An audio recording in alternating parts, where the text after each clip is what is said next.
Good evening. This is the Park and Rec Commission meeting, and I call to order the meeting on February 4th at 7 p.m. Let's do a roll call. Whitney, please. Chair Kumarapan? Yes. Vice Chair Stanek? Here. Commissioner Tombe? Here. Commissioner Shu? Here. And Commissioner Bigor? Yes. Okay, we have all commissioners present. Okay, the first one is the ceremonial matters and presentations, item number 1. This is the training on Commissioner Handbook approved by the City Council on January 19th, 2021. And the recommended action here is conducting a training on Commissioner Handbook. I think it's our city clerk is going to do that, right, Christian? Yes, thank you. Please. Okay, thank you, Chair Kumarapan, and good evening, Vice Chair and Commissioners. My name is Kirsten Squarsha. I'm the City Clerk. So tonight we'll be reviewing the newly approved Commissioner's Handbook. This is your guidebook for the rules of the Commission.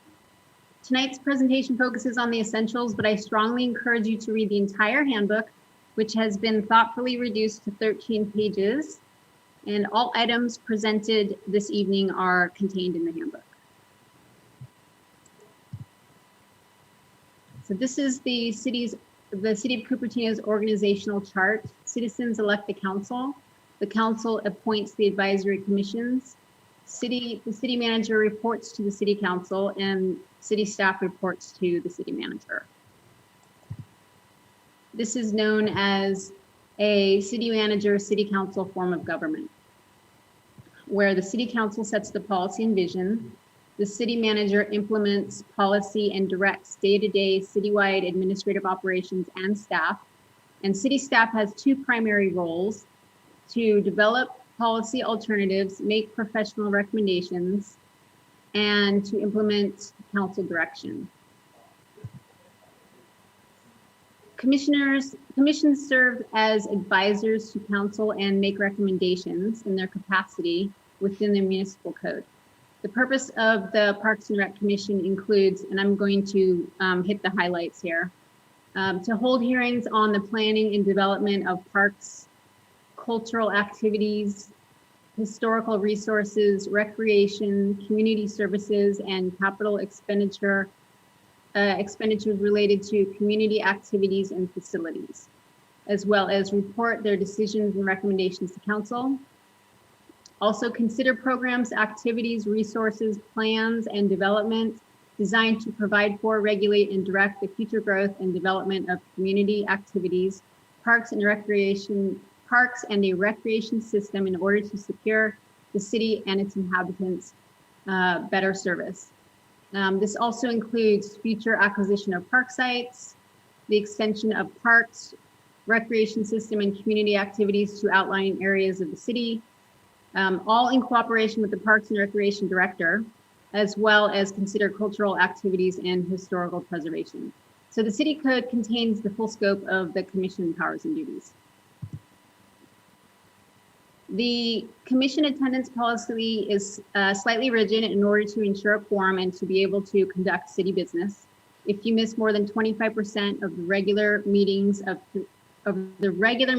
or 3 consecutive meetings in a calendar year, you will be removed from the commission. If you are removed, you may request a waiver of this provision by submitting a letter to council setting forth the reason for the absences and confirming your future availability. So the Brown Act is a state law requiring all meetings be held open and public, and all persons be permitted to attend any meeting except in certain limited situations. The 3 key requirements are: all business must be conducted in a session that is open to the public. Business to be discussed must be on a published agenda. The public has a right to speak at all meetings, either on the agenda items or in the category called oral communications. A meeting is defined as any congregation of a majority of the members at the same time and location to hear, discuss, deliberate, or take action on any item. Commissions are required to hold regular meetings open to the public at a set date and time during the year. Special meetings are those held outside of the regular date and time, and they may be called by the chair or a majority of members. So to take action or action taken is when a collective decision or a collective commitment or promise or an actual vote by a majority is made on an item of business. The Brown Act prohibits a series of such individual contacts if they result in serial meetings. These occur when only part of a commission is present, but over time and space, a majority discusses, deliberates, or takes action on an item of business outside of a public meeting. So chain meetings occur when Commissioner A emails Commissioner B, who then emails Commissioner C regarding city business. At the end of this sequence, the commissioners that started the email chain have no idea that a violation has occurred.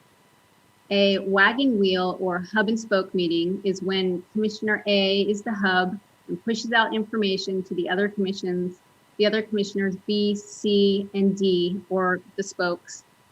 And the commissioners B, C, and D have no idea that a violation occurred again. This also includes group texts and paper notes even. So avoid replying all in emails, which amounts to a quorum if all commissioners are copied in the email. Limit your risk by sending communications to the commission liaison and not stating your position outside of the meetings. Individual contacts or staff briefings of less than a quorum are not considered meetings and are not subject to the Brown Act. So staff may have separate conversations or communications with commissioners outside of the meeting and in order to answer questions or provide information, so long as the staff does not communicate the comments or positions to any other commissioners. The following gatherings are also exempt: purely social and ceremonial gatherings and seminars, such as we have our annual commissioners dinner, where all of the commissioners are recognized and you can all sit at the same table. Open publicized community meetings, meetings of another agency. If you do attend an event, please do not discuss city business. Regarding agendas, meeting agendas must be posted 72 hours before regular meetings and 24 hours before special meetings. The scope of discussion and action at a meeting is limited to agendized matters and must include a brief general description of the items to be discussed. And this is to inform interested members of the public on the subject matter so they can determine whether they want to attend the meeting and to participate. For non-agenda topics that come up in a meeting, you may schedule items to be heard at a future meeting date. You may also hear staff and commissioner announcements or have very brief clarifying questions or responses to the public. Commissioners can propose future agenda items within the purpose of their commission to the staff liaison. The best time to propose future agenda items is at the end of the meeting, or you can just email your liaison. So the public has a right to speak on any item within the subject matter of the commission and specific items of business before or during the commission's consideration. Comments may be anonymous, they don't have to leave their name. The chair may impose reasonable time limits on the public comments. However, you cannot prohibit public criticism of policies, procedures, programs, or services of the agency. And the public has a right to review all documents or communications that are distributed to a majority of the commission.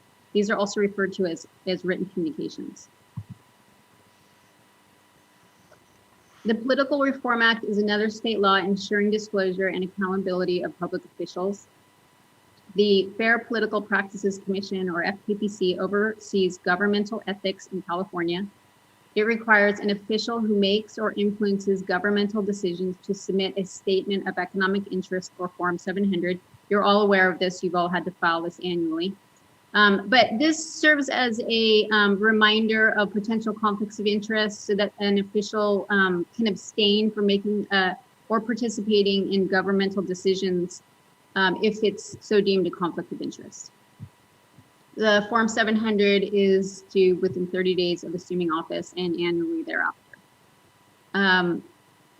So you're already filing your disclosures, but I just wanted to give you an update. The disclosures were updated this year with the newly adopted conflict of interest code. So you'll want to review them when you're filing in April, just to see if there's any changes.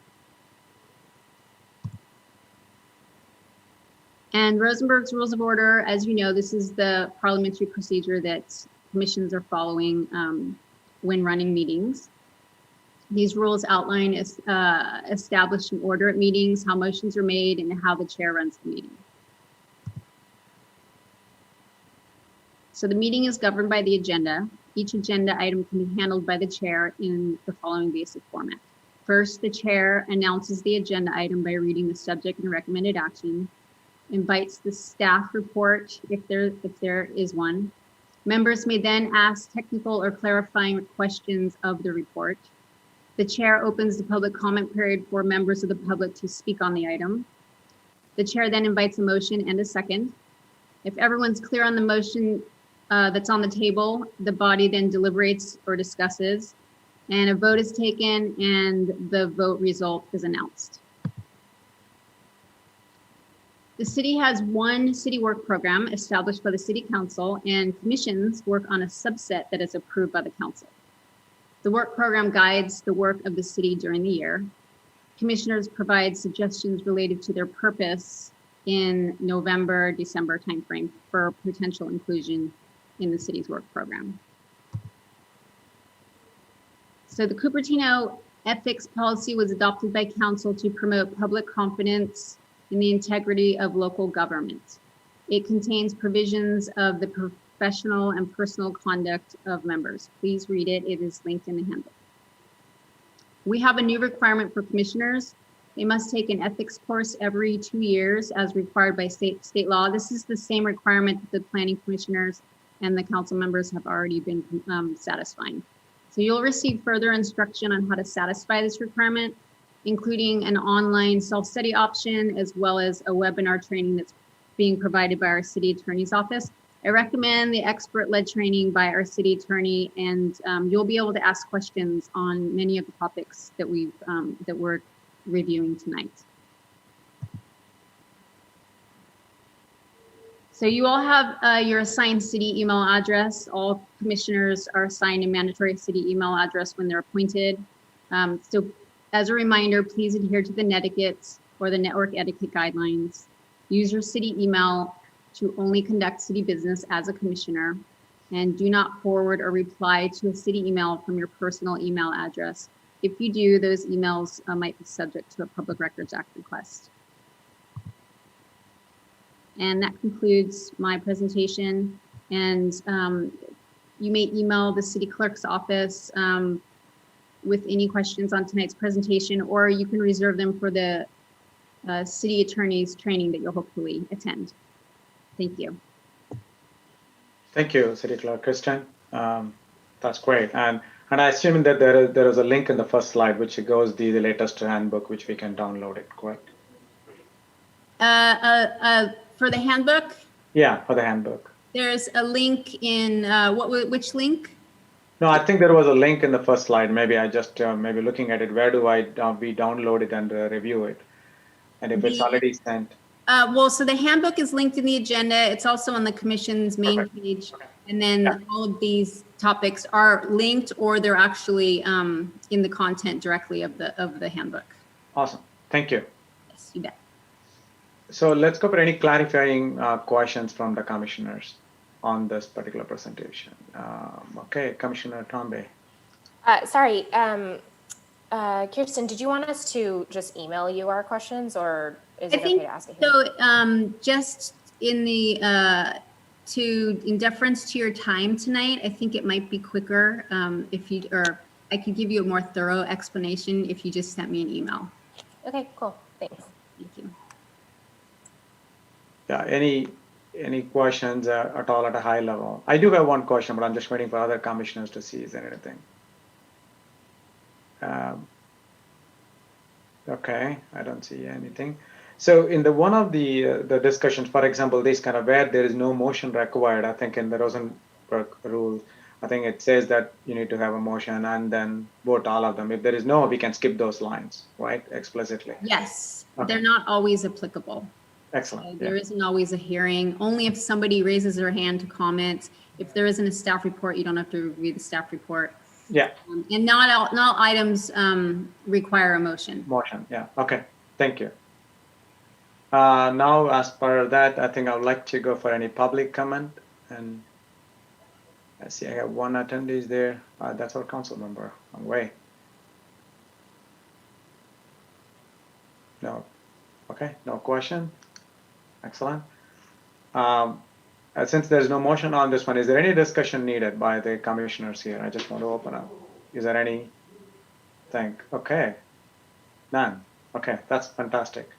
Thank you. I think it's, thanks, Kristen. I appreciate it. I think we will have some homework to do. We'll go through it. This is the gist of the handbook, and then we will go and review it. And if you have any questions, we will email you. Thank you. For the clarifications. Okay. Thank you so much. Appreciate it. Okay. Now let's move on to the item number 2. This is the chair and vice chair selection. And the recommended action is we need to conduct the selection of chair and vice chair. It's time. It's good. So let's do it. And this is where I think this is the first time I'm doing it. So I think I already asked Whitney and Joanne to help me out in case if I miss something and I just want to go through properly and do it. I think we will go. The way in which we will do is that we will go first for chair. And then this is like, I think up to 3 motions are allowed. And then based on that, we will go and vote. I think we'll go from the last one. Whitney, correct me if I'm wrong, if any of those things are. So, and then once it is done, then I think I'll be handing over the baton to the chair, the new chair, and then the chair will conduct the vice chair and the rest of the items today. Looks like this is the one. Okay, long time I'm waiting. Just okay, this is the one I'm done. No, I'm just kidding. But it's good to have this first one done. So the way in which I would like to see is that I would like to invite motion from people. So again, we can go up to 3 motions. Let's see. And I have the first one. I think Commissioner Tombe, you raised your hand, please. Do you want a motion to nominate? Yes. Okay, move to nominate Vice Chair Stanek as chair of the Parks and Recreations Commission. Great. And I'd like to see any other additional motions from people, from other commissioners. Okay, none. That's great. So I think I think we can go. I think somebody can second it, right? Because there's only one motion today to have Commissioner Vice Chair, Commissioner Stanek to be the chair. And I'd like to have a second. Oh. Awesome. Okay, Commissioner Meena seconded. And I don't think that we'll have a discussion on this one because it looks like it's only one. So I think we can go for a voting, please, Whitney. Chair Kamaropan, Yes, big yes, double S. Vice Chair Stanek, Okay, yes. Oh my God, that's okay. Commissioner Tombe, Yep. Commissioner Bigor, Yes. Commissioner Shu. Yes. Wow. Motion carries unanimously. Oh, motion carried unanimously, and great. Congrats, Commissioner Stanek. Now I should say Chair Stanek. So the baton is completely onto you, and I think I don't know, the video team, or I think they can switch it now. Now the Commissioner Stanek will be the chair. Thanks for all that great work. I'm really happy. No, I'm just go ahead. Thank you. Please. Okay, thank you, fellow commissioners. Now we can take motions for vice chair. Does anyone have a motion for vice chair? I see Yes, Sashi has raised her hand. Yes, I nominate Commissioner Zhu as the vice chair. I second. Okay, we have a motion and a second. Is there any discussion? No. Okay, I think then we can take a vote.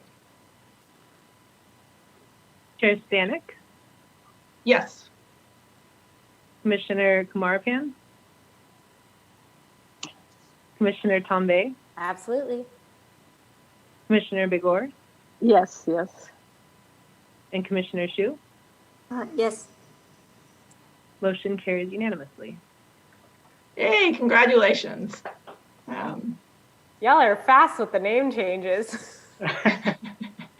So before we move on, I would like to thank our outgoing chair for all of his work in the last year. I think he guided us very well through a pandemic and all of the technology that we needed to get used to. And so thank you for bearing with us through all of that and being our leader for that. Thank you. Okay. The next item on the agenda is the approval of the minutes. Are there any questions or comments about the minutes?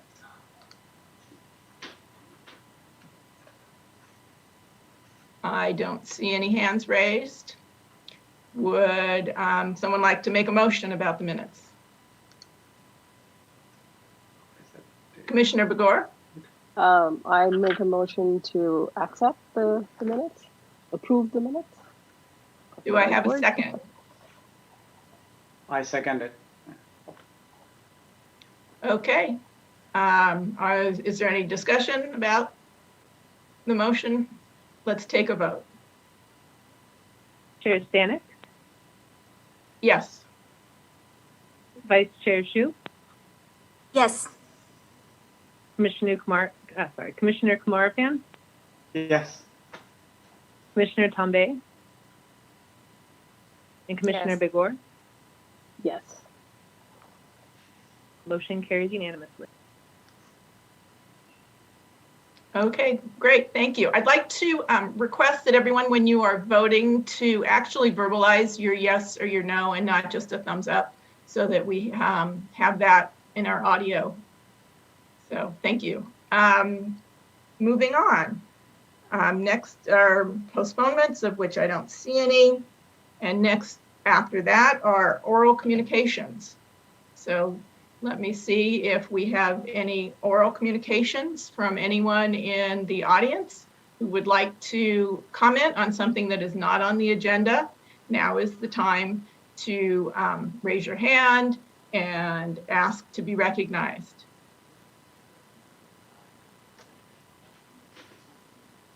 Okay, I don't see any of our attendees, of which we have one, raising their hand for oral communications. So next, moving right along, we'll go to written communications. Do we have any written communications? No written communications were received. Okay. Moving along to old business. Item 4 on the agenda is a proposed project evaluation criteria process.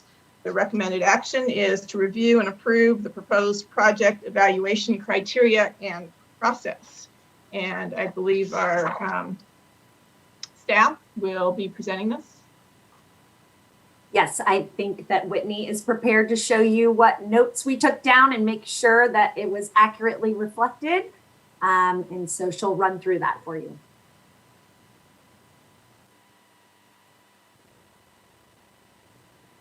Okay, so this was included in the agenda as well as the packet sent out earlier today.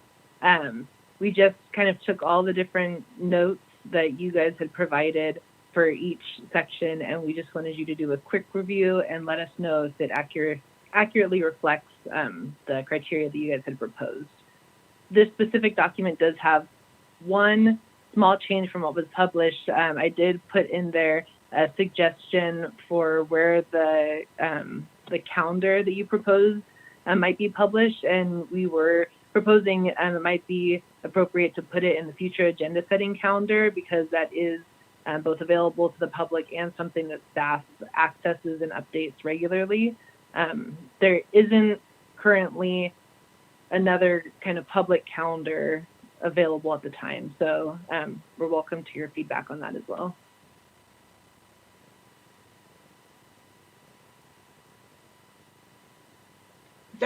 That's all your comments? Okay.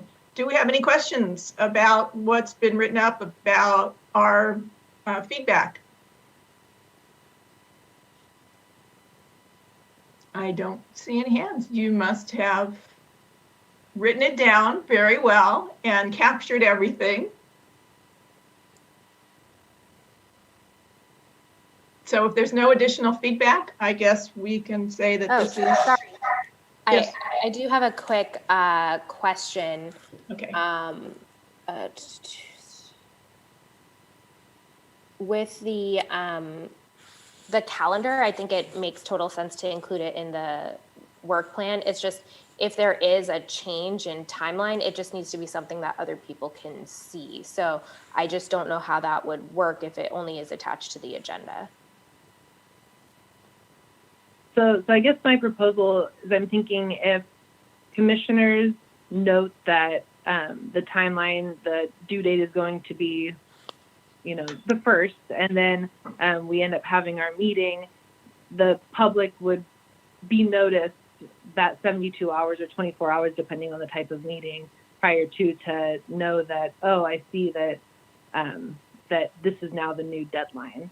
Okay. So that would be, if that works. Yeah, that makes sense. Thanks. Okay.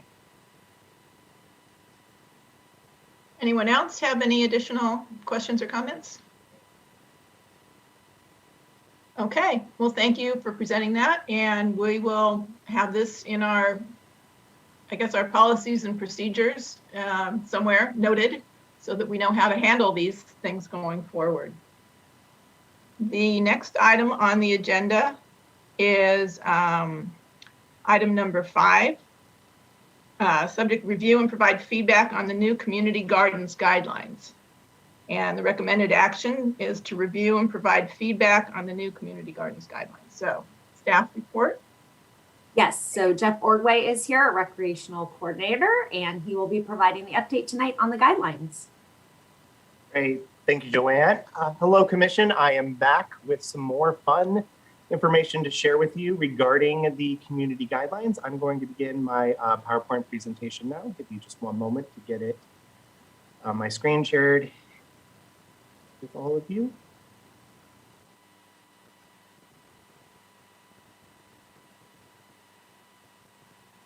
All right, here we go.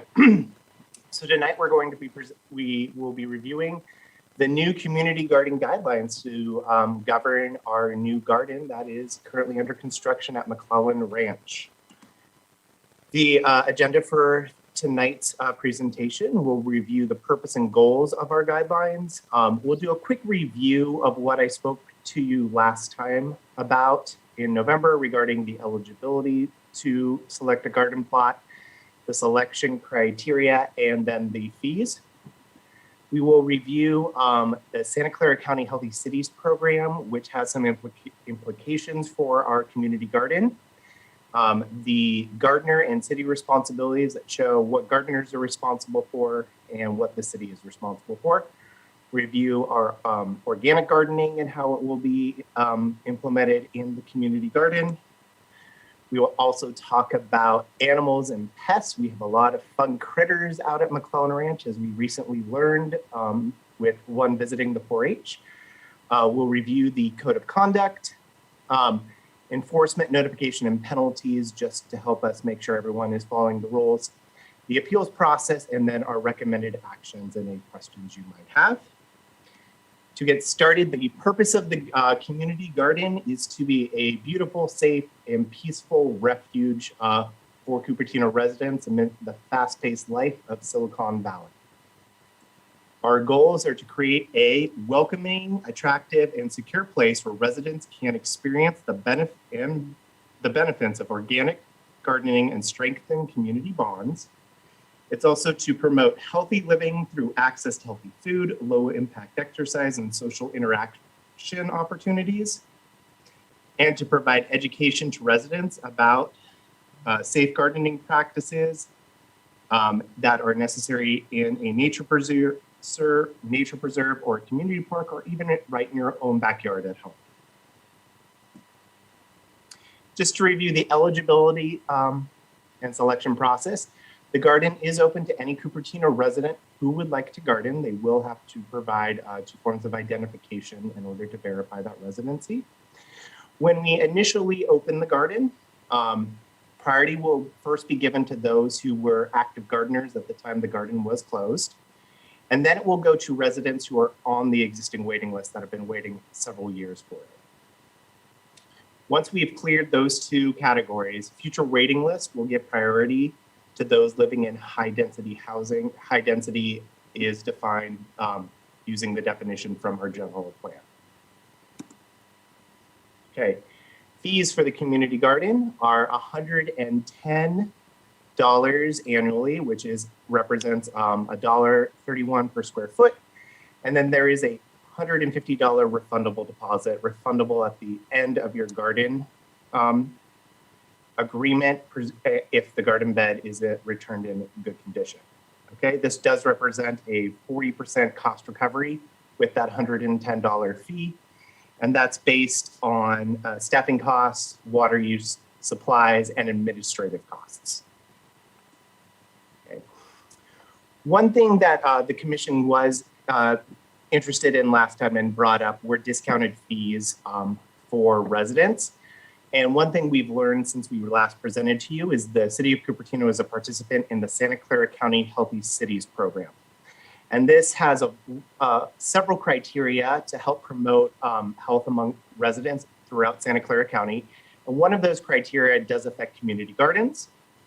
It has 3 basic requirements that we need to meet. The first is that we do make city property available for the purpose of community gardening. We can check that off right away because we're already working on doing that. The next criteria is that 50% of all the gardening produce produced in these community garden spaces must be from edible plants. And finally, it does have a requirement to waive or discount fees for residents that qualify for food assistance programs or other social service programs.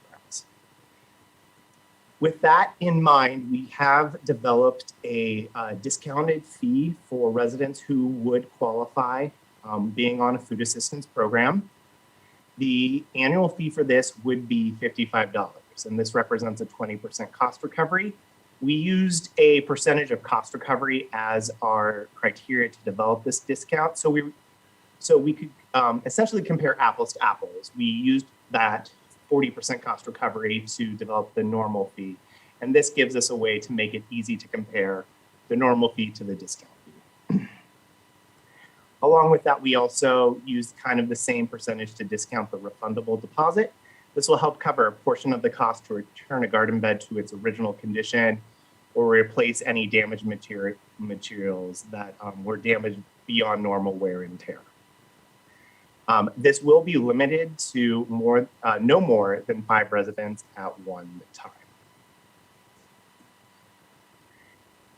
In terms of expectations we have for our gardeners, we want to make sure we're very clear with them what their expectations are when they enter into a gardening agreement.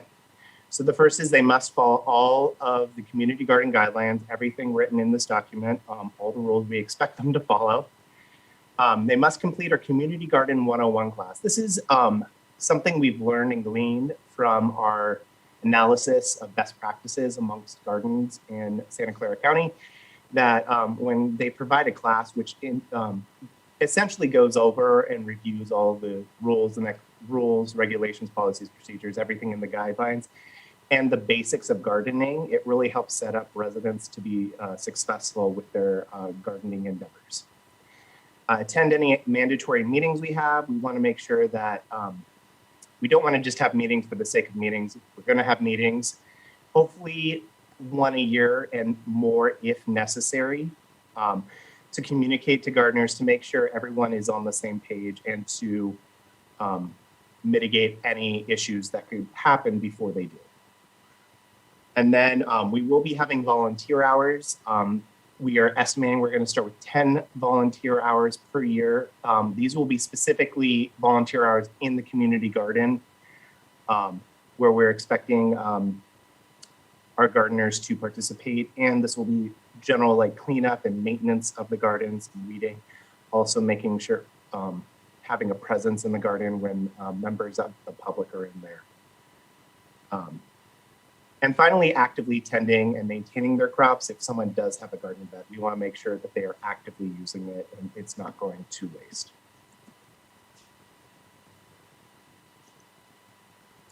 On the city's end, our responsibilities, we are responsible for assigning garden beds in alignment with how the process is laid out in these guidelines. We will provide the garden beds, water, trash receptacles, recycling receptacles, and compost receptacles for them to put items to compost, and then we will be providing them with fresh compost. And we will also provide large community tools that would be awkward for them to bring, like a large shovel may not fit in someone's car. So we will have those large community tools for them to use. And we will also be performing general maintenance on the garden above to make sure that is maintained in a good condition.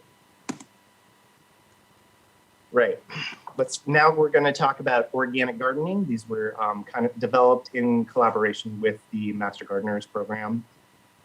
The community garden will strictly adhere to the principles, concepts, and practices of organic gardening. Products must be approved by the U.S. Department of Agriculture's Natural Organic Program through the USDA or the Organic Material Institute. And we will provide links and more resources to gardeners so they can check products to make sure that they are acceptable and organic. In terms of what is allowed, in terms of chemicals and fertilizers, pest and disease control fertilizers. We do have a list here of what we do permit and what we don't permit to help make it easier for gardeners. If there is a question about it, we will work in collaboration with our master gardeners in order to either say yay or nay to a questionable item. In terms of crops that can be permitted in the garden, most of your common vegetables, fruits, flowers, berries, and herbs will be permitted. We do have a rather extensive prohibited list, mainly meant to set up other gardeners for success. These can include things that are like trees and large plants that could cast shade onto other garden beds, inhibiting their ability to grow. Other types of plants that would not be would be considered invasive species or could get out of control. Us being in a nature preserve, we have to be extra careful with what type of plants that we do allow. And there are restrictions based from the state of California, from the California Invasive Plant Council, and the U.S. State Department's Agriculture and Animal Health and Plant Inspection. So there are a list of prohibited plants, which may be considered common, but they may not be native to California and our region and be considered an invasive species. Animals and pests, I know that the commission was very concerned about gophers and other critters getting into the garden. We do want to make it clear to any future gardener that this garden is located in a nature preserve, and that while we have done our best to minimize pests as best we can't eliminate them completely. And that should be something that any potential gardener considers before they choose to apply for a garden bed at the spot. Along with that, gardeners may not trap, kill vertebrates, including rodents and snakes in the garden. Once again, this is a nature preserve. It is their home, it is their natural environment, and we do need to respect that. And finally, gardeners should avoid contact with any dangerous predatory animals. If there is a sighting of one in the garden, in our policy, we do have the appropriate phone numbers for them to call. And as always, if there is any type of emergency with a predatory animal, a gardener could call 911. Code of conduct is based on our departmental code of conduct. The basics of it, all gardeners must follow all the rules, regulations, policies, and procedures in this policy. Gardeners are required to treat all others with courtesy and respect, the way they expect to be treated.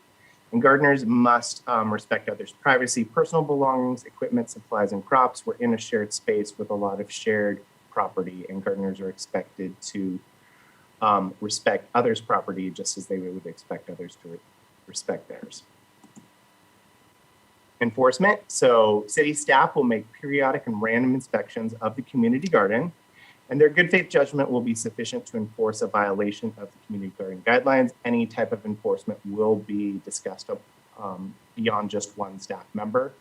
So to make sure that the enforcement of that is fair. Enforcement notifications.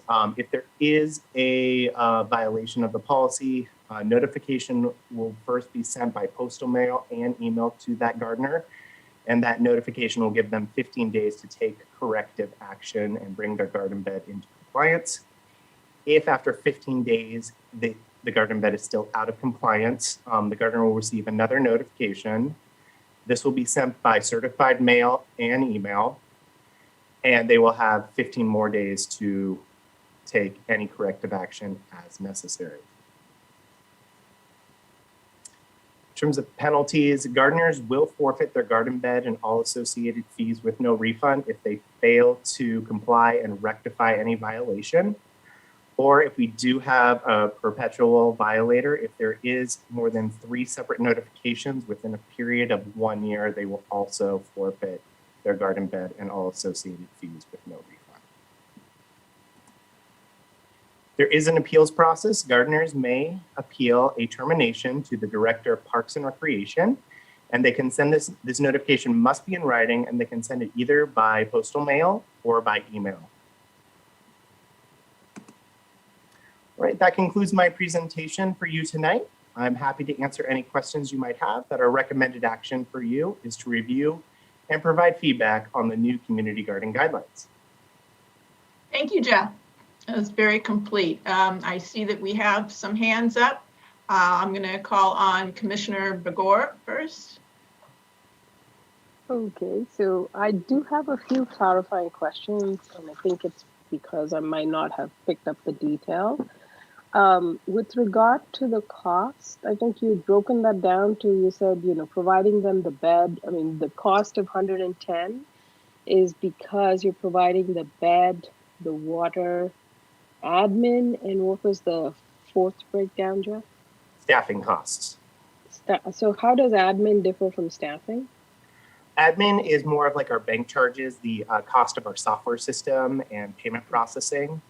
Mm-hmm. And staffing costs are the cover the salary and benefits of any staff. Okay. And then from there's the low cost. I mean, the people that are getting some support. You said you have a maximum of 5 people. Do we have any information of how many of them are on the waiting list at this point, or? We do not. This is the Healthy Cities thing is a pretty brand new requirement that was brought to our attention. Mm-hmm. And so we have primarily been focused on how do we integrate this. We have not yet reached out to any one on our current waiting list to see if they would qualify. Along with that, the way we will do a verification, since we do need to be on a food assistance program, mm-hmm. They will be working with a social service agent, and we will have a form for them to fill out and have it certified by that agent, instead of us getting in the business of doing income verification. Yeah. They a lot of, if you're on food assistance, you've already gone through a lot of paperwork to get that done. We did not want to add more paperwork to someone, and we figured we rely on experts in it to help us be our check to make sure that person qualifies.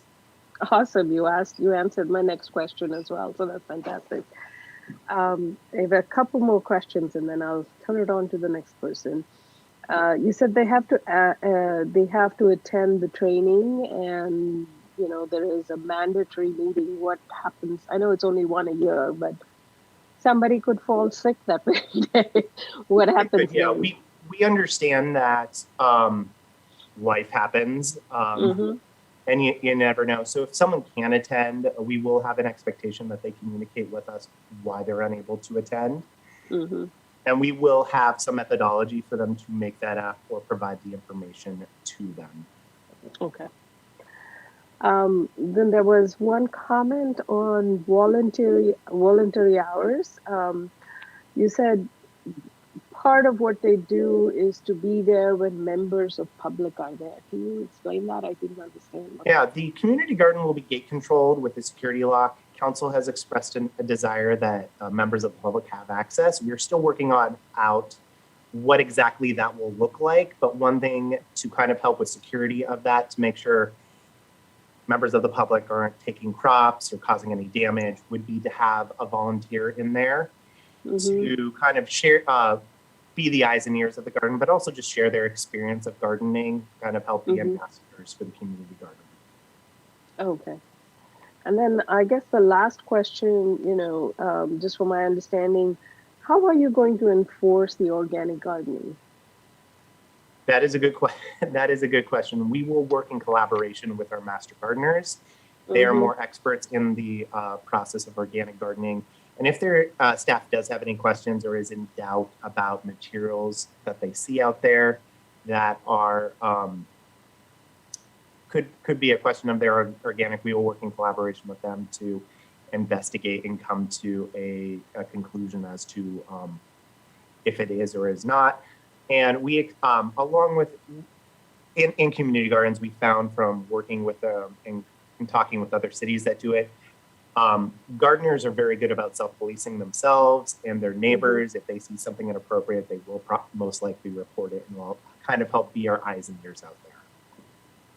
Okay, so we're kind of crossing our fingers and hoping for the best at this point. Maybe.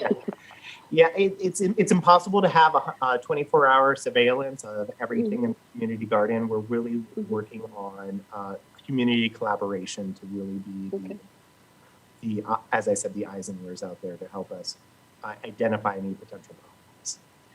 And I guess a follow-on to this is basically from an enforcement perspective. Any cameras in the area? Just that we have access to technology. That is a good question. We do not have a plan to install any at this moment. In the policy, we do reserve the right to install video surveillance if it is deemed necessary. Okay, it might actually catch a mountain lion or something on it. Yes, it could. It potentially could. It can be useful.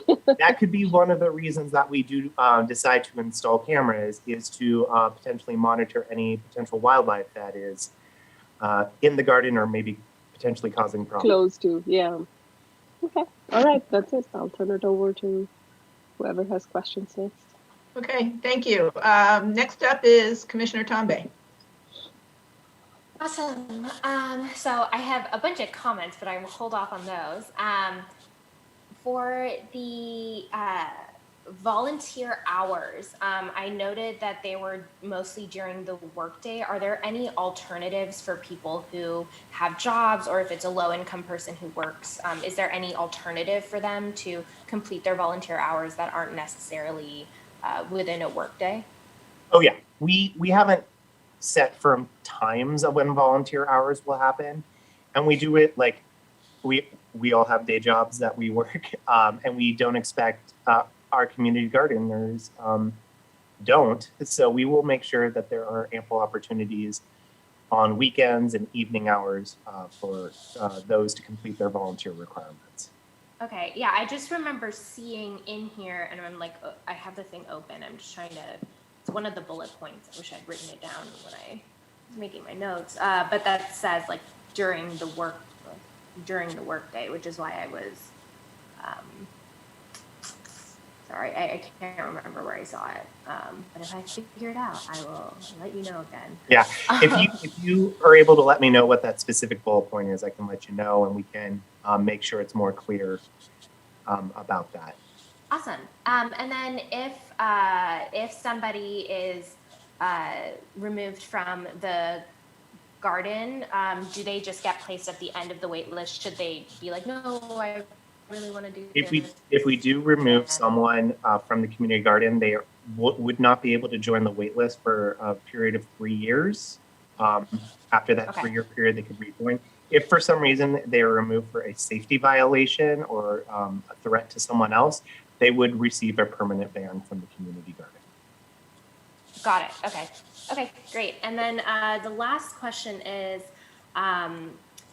there any kind of like a community element, like in terms of engagement with each other, that's on the platform, or is it mostly from, people just being together that you anticipate those connections will be made? It's mostly, to be honest, we haven't gotten too far down that road yet, but we wanted to have a variety of things to foster community in there. From volunteer hours, we would like, it would be great if people were able to do those in teams, to our meetings. We will be working with the Master Gardeners to have gardening classes out there and office hours. And we're open to exploring a variety of opportunities to help foster community out there. Cool. I did find that bullet point. It's under gardener after fees, the gardener responsibilities, bullet point number 4, complete 10 annual volunteer hours during work days, public hours or special projects. So okay, I see what you mean. Work days refer to like an organized work event out there, like a community work day, not during like a Monday through Friday. Oh, okay. Maybe we can just add that. But I do see where your confusion came up, and we can work on making that a little bit more clear. Cool, thank you. That's it.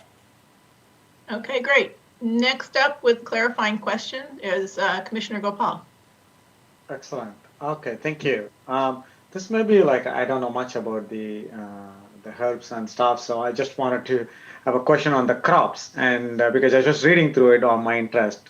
Two questions. One, it says approved is herbs, and I typically consider mint as a herb too. And in the second, in the prohibited, it says mint is prohibited.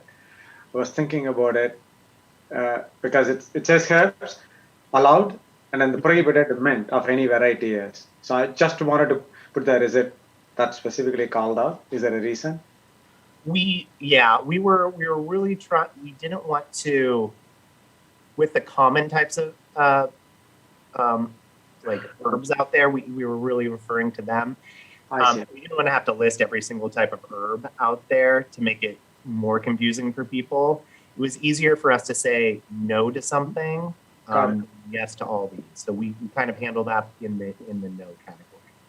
Okay, right. And the other one is that it also says you will be the prohibited in general. So how do you typically, this is kind of the question the other commissioner who asked for the other part, how do you typically check those? What kind of the prohibited plants are? Is it like you typically do? I don't know about it. I'm just asking, how do you check that regularly? And then you then inform them? Those prohibited, it's a long list. I didn't hear the first part. Were you asking how we check to make sure the prohibited plants are not there, right? That's an excellent question. We would work in collaboration with our Master Gardeners. They are plant experts. Mine goes back to my high school biology and my little field guide that I had. I will probably have one of those for me. But if there is a question about a specific plant, we will go to our experts who are more knowledgeable than I am. Okay. Now the question is by accident. I don't think that people read it will intentionally do it. By accident, if they have done it, if they may not be in the list, they might be planting it, and then how do we do it? So I can never been into this, so first time. That's why I asked those questions. Thank you. That's all my question. Okay. Next up for clarifying questions is Vice Chair Shu. I also have question regarding the cost and the discount. I think two commissioners already asked it. I saw discount in 2 pages. One page is that it says there would be some waivers and discounts for residents that qualify for food assistance and other assistance program. And another page, it says the discount limited to no more than 5 residents at one time. Is that the same, talking about the same thing, the same discount?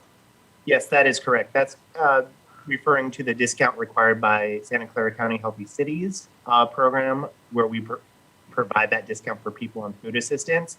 That is the one discount we have for the community garden, and we did put a maximum cap on how many of those discounts could be utilized at one time. Okay, so if there's more than 5 applicants, they all get food assistance. How to pick no more than 5? If we do have all 5 and the next person on our waiting list would qualify for that, there's 2 options. One, they could choose to start gardening immediately. They just would not they would have to pay the full fee. Or they could choose to remain on the waiting list in that spot until basically an open slot for a discount became available. So we give that person the option to make that choice.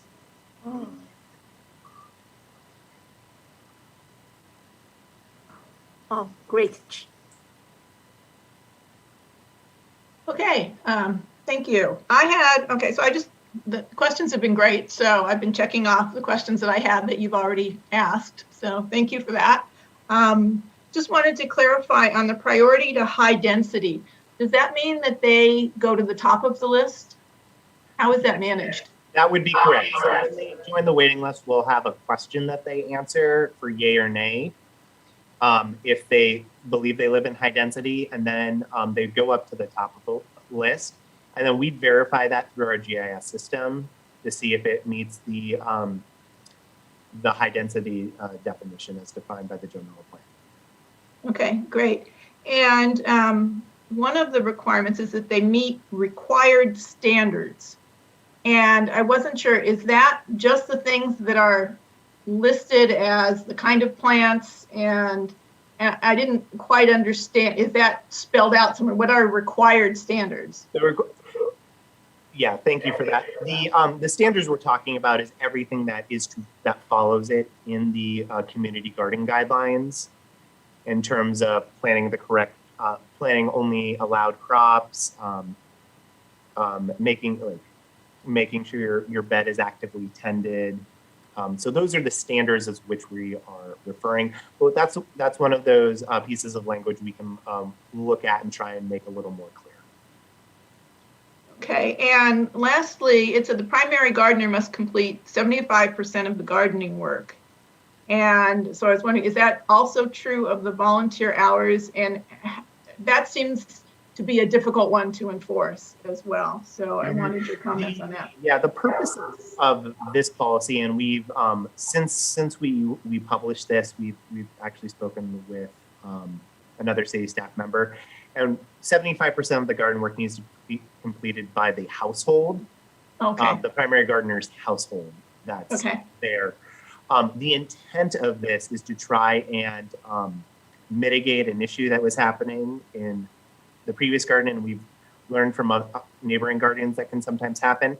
Sometimes residents will reserve a bed and then essentially sublet it for a lot more money for someone who just wants to garden, because they can be a prized commodity.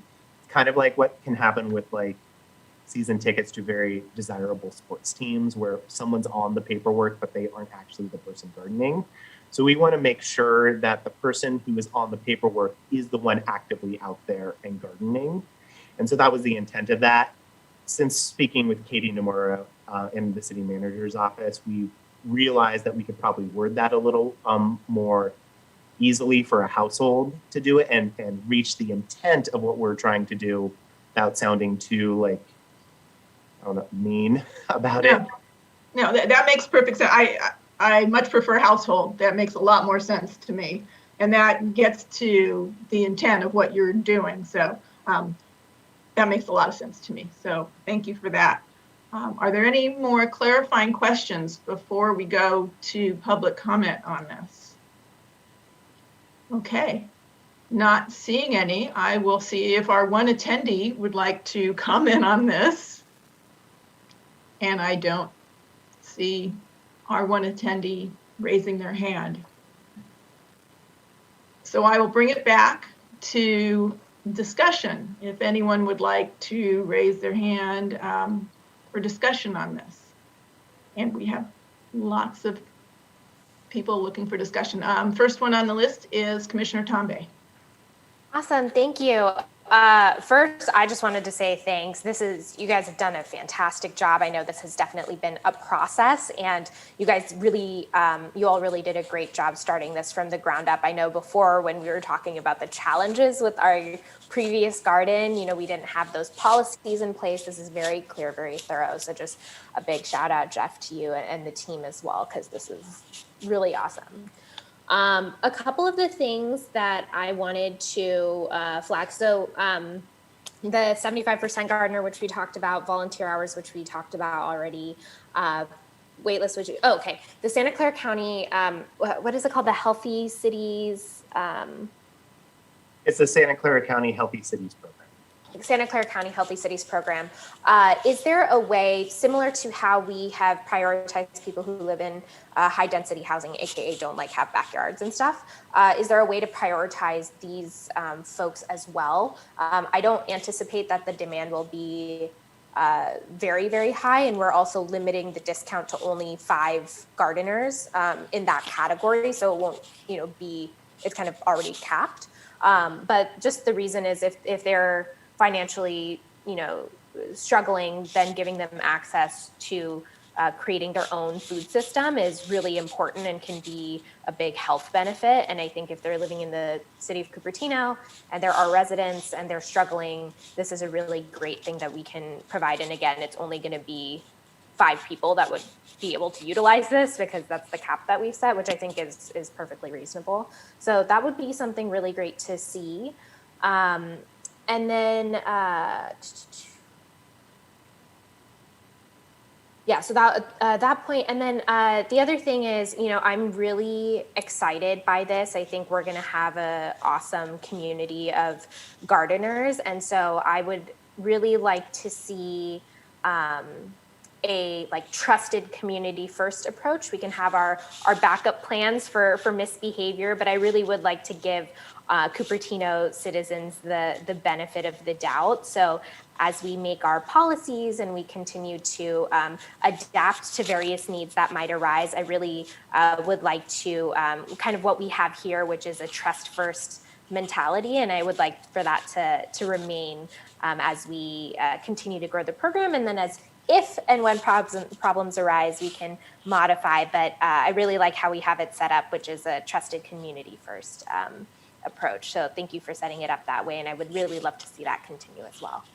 And the last thing, right now we don't have our satellite community gardens, but one of the things I would like to add into this when that is actually up and running is that we prioritize satellite gardens, because I'm assuming it's going to be kind of a mirrored system, to be, making sure that those satellite gardens are reserved for the people who are most immediately around that. I know a big reason we have done that is so that communities on the east side of Cupertino can have access and don't have to travel over. So I just want to make sure even when we have this very dynamic wait list, those people will get that. And I know that's down the road, so we don't have to worry about that too much right now, but just something for you to ponder over as that project continues on.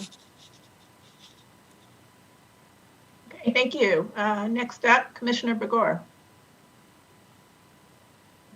Yes, this is a very interesting topic, and thank you for all the work you guys are doing on this.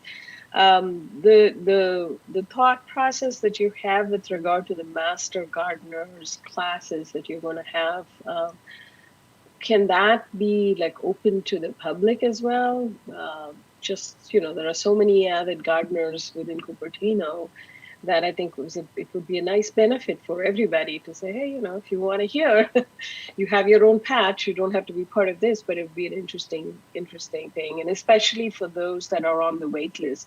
So it keeps their interest going, or, some sort of a indication that, hey, we're including you in the community, we just don't have the spot to give to you right now. That is the plan, to have those classes open to any Cupertino resident. That's all I have to comment on. Okay, do we have anyone else who would like to make any comments? Does anyone else have any feedback about Commissioner Tombay's suggestion about prioritizing those people who have a demonstrated financial need? I'm just curious how anyone else feels to give additional feedback to the staff. The question? The question, Commissioner Tombe suggested that we also prioritize those people who would qualify for a subsidized rate. Living in the high density. So the first priority is the high density. That's already been established. Commissioner Tombe suggested adding a second priority, which would be those who qualify for a subsidized rate. And I don't know if Director McGreeny, would you like to comment on that? Is that feasible? Yeah, it's definitely feasible. I don't see why not, unless we go back to the drawing board and see otherwise, but I'm sure that we can incorporate that. Okay, so I was just looking for anyone else who had any comments on that. If you think that's a good idea, if you think it's unnecessary. It looks like Commissioner Begor is okay with that. It looks like we've got good agreement on that. I just wanted to put that on the record that we all support that. I wanted to find out if we all supported that. So glad to see that we do. Okay. Do you have everything you need on this topic from the commission? Great. Thank you so much, Jeff, for all your work. We've been looking at this for 1.5 years, and I have to tell you, I walk by there almost every day, as many of you know, and it is starting to look beautiful. The raised beds are in there, the ground beds, I mean, even with nothing planted, it looks very nice. And so I hope that it can stay nice and get even nicer once things are planted. So I'm really looking forward to that. And it looks like we're getting there. So congratulations, and looking forward to seeing it. Okay. Thank you, Commissioners. Thank you. Next subject on our agenda is item number 6, the second session of the Parks and Recreation Strategic Plan Park Amenity Improvement Prioritization Process. So the recommended action is to execute the second session. So now that we're all experienced about this, we should be able to roll through this much more quickly, I hope, and we'll turn it over to staff. Thank you. Yes, thank you. I think we all have experience under our belt, so we should be able to streamline this. Alex is back, and she will be providing us the information to walk through and provide our feedback. Yes, good evening. Before we get really rolling, though, I do have some information to cover with you. One of the commissioners sent in some questions after our last meeting, and so we wanted to cover the answers to those questions with you now. And just to go through those topics, the first question was why we didn't speak about DOLA and the satellite gardens, which were on your ratings sheet. As we mentioned in the last meeting, DOLA, and for anybody watching that doesn't know what DOLA is, that's a dog off-leash area. So DOLA's full-size basketball court and satellite gardens were to be discussed separately from from this process right now in order to expedite the amenities that are more immediately implementable so that we can hit the ground running and start working. Okay, the next question asked about signage and directions and Wi-Fi, why other amenities like that were not discussed in the previous meeting. That's simply because they did not come up in that other column that was on the rating sheets that staff and commissioners filled out. There was space for suggesting those items. If they weren't suggested, then they didn't come up to be rated and discussed, but they certainly doesn't mean they can't be discussed if you'd like to bring them up. Another question was about the Stevens Creek corridor, and it was brought up that it would probably be helpful for people watching to be aware that the Stevens Creek corridor is not the name of some new park that you've never heard of before. It's what we refer to. It's the name we use to refer to everything from McCullum Ranch through Blackberry up through the Stockholmeyer property. Now, the next question was about bike racks, and it was a question about why we have bike racks on hand and why they were already purchased. That's the purview of Public Works to do that ordering. And so I couldn't tell you exactly why we have them on hand already, but because we know that they are there, they were open to hearing our input in the process of where they're best to be implemented. And so we're merely using this opportunity to help provide some of that information. And the last question was about the hydration stations. It was a two-part question about the price tag and why that price tag is not different versus when you're talking about replacing a hydration station or water fountain versus when you're talking about installing an entirely new one. The price tag that you've seen attached to that is just the cost of the fixture itself. So it doesn't refer to the cost of installation. Oh, and the other part of that question was whether or not the hydration stations we are looking at installing would have the doggy bowls. Yes. The answer is yes. We're looking to install those. The only exception to that might be the wall-mounted hydration stations in the few locations that we're looking at doing those or replacing those. To recap the blanket things I talked about last time, just to remind us of some things to keep in mind when we're looking through all of this. The first one was about the Dulles basketball and satellite gardens, which we already covered. The second was that hydration stations, any locations that we are recommending them and that we're not talking about replacing a fixture, that we're talking about installing an entirely new one, is always dependent on access to potable water. And the last is that in any place that a shade structure is recommended, that is going to be addressed as a CIP due to the specific and unique requirements for each shade structure. All right, so with that, are you ready? Okay. So we're going to go over Canyon Oak, Franco, the Civic Center, Library Field, Creekside, and Memorial tonight in that order. So I will now make sure I'm getting the right screen. I want to make sure I'm doing that. Okay. And do we all see a map now? Excellent. Thank you. All right. So Canyon Oak Park. Oh, I'm sorry. I should have mentioned the ratings that you received as part of your packet. If you could have those in front of you. As requested last time, they show Parks and Recreation, Public Works, and Commissioners on the same sheet.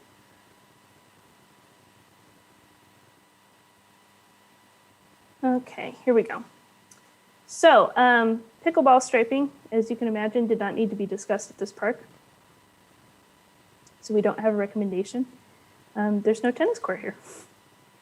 Hydration stations got a 2 from Parks and Recreation, a 3 from Public Works, and a 1 from the Commissioners, and it was not recommended by staff.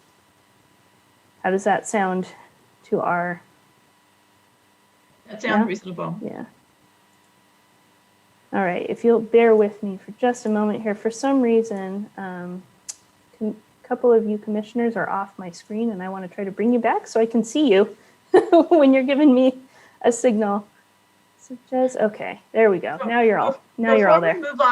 As we move on, one question I have is, I know we only have one attendee, but part of this would also be to get public input. So I guess I'll just be watching that and ask our attendee to raise their hand if at any point they would like to comment on anything that we're doing. So I'll keep an eye on that. And might I suggest that after each park, we pause and ask if there's any feedback before we move on to the next one? Yes. Okay, good. Plan of attack. Yep. Okay, excellent. Garbage and recycling bins at this park were rated a 4 by Parks and Rec, 4 by Public Works, and 3 by Commissioners. Again, for every rating I say, it's always an average of of each group of people. So those are pretty high ratings, and the joint recommendation was replace the existing single that's in this park right here with 1 duo.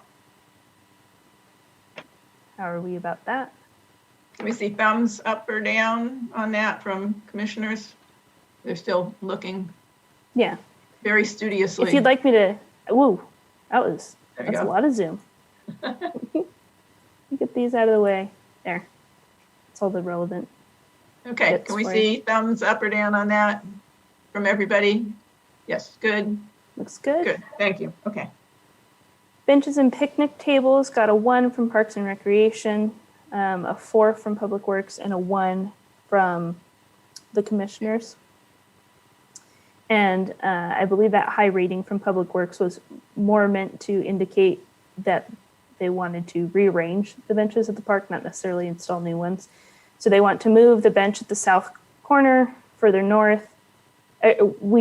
Staff want to, but this did originate with Public Works.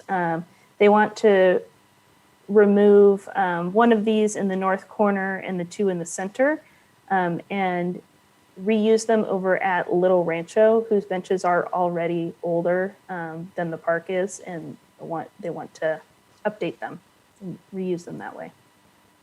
So how many benches would remain? 6, Oh, okay, Just- so, still a fair number for a park this size. okay. It was hard to tell when it says remove 1 from here and remove 2. Yeah, so we're here. talking It's like, about, how many are left? yeah, we're talking about 1, 2, and one of these being removed. Okay, does anybody have any questions? Okay. Thumbs up or down? Thank you, Vice Excellent. Chair. Okay, good, thank you. Moving on. All right, and then as far as shade, no structure was suggested for this park, but trees were. The suggestion was to add trees behind the benches that surround the playground. So 1, 2, 3, and 4. Does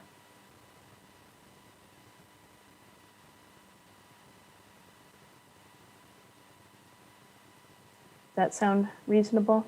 Or have there been any questions about that? I guess on that one, what we see is that the commissioners did not see a big need for that. So I'm wondering if we can make that be a little bit of a lower priority as we put it on the list of things to keep that in mind as we start allocating actual dollars. Okay, yeah, we can take note of that. And then outdoor table tennis got 1s from everyone. All right, so that is Canyon Oak. And with that, on to Franco. Oh, before we move on, is there any comment from the public on, Excuse me, thank you. on Canyon Oak? Not seeing any, let's move on. Okay. Go to Franco.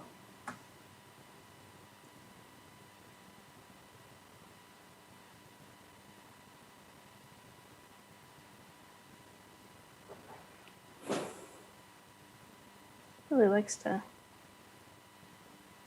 well, I guess we'll leave it there. Trying to make it a little bigger for you.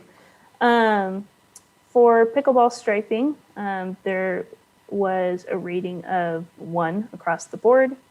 For hydration stations, got a 2 from Parks and Recreation, a 3 from Public Works, and a 1 from Commissioners, and the joint recommendation was that it was not recommended. And how are we with that? Yeah. Okay, for garbage cans and recycling bins, we had 4 Parks and Rec, 4 Public Works, and 3 Commissioners. And hold on, sorry, that's incorrect.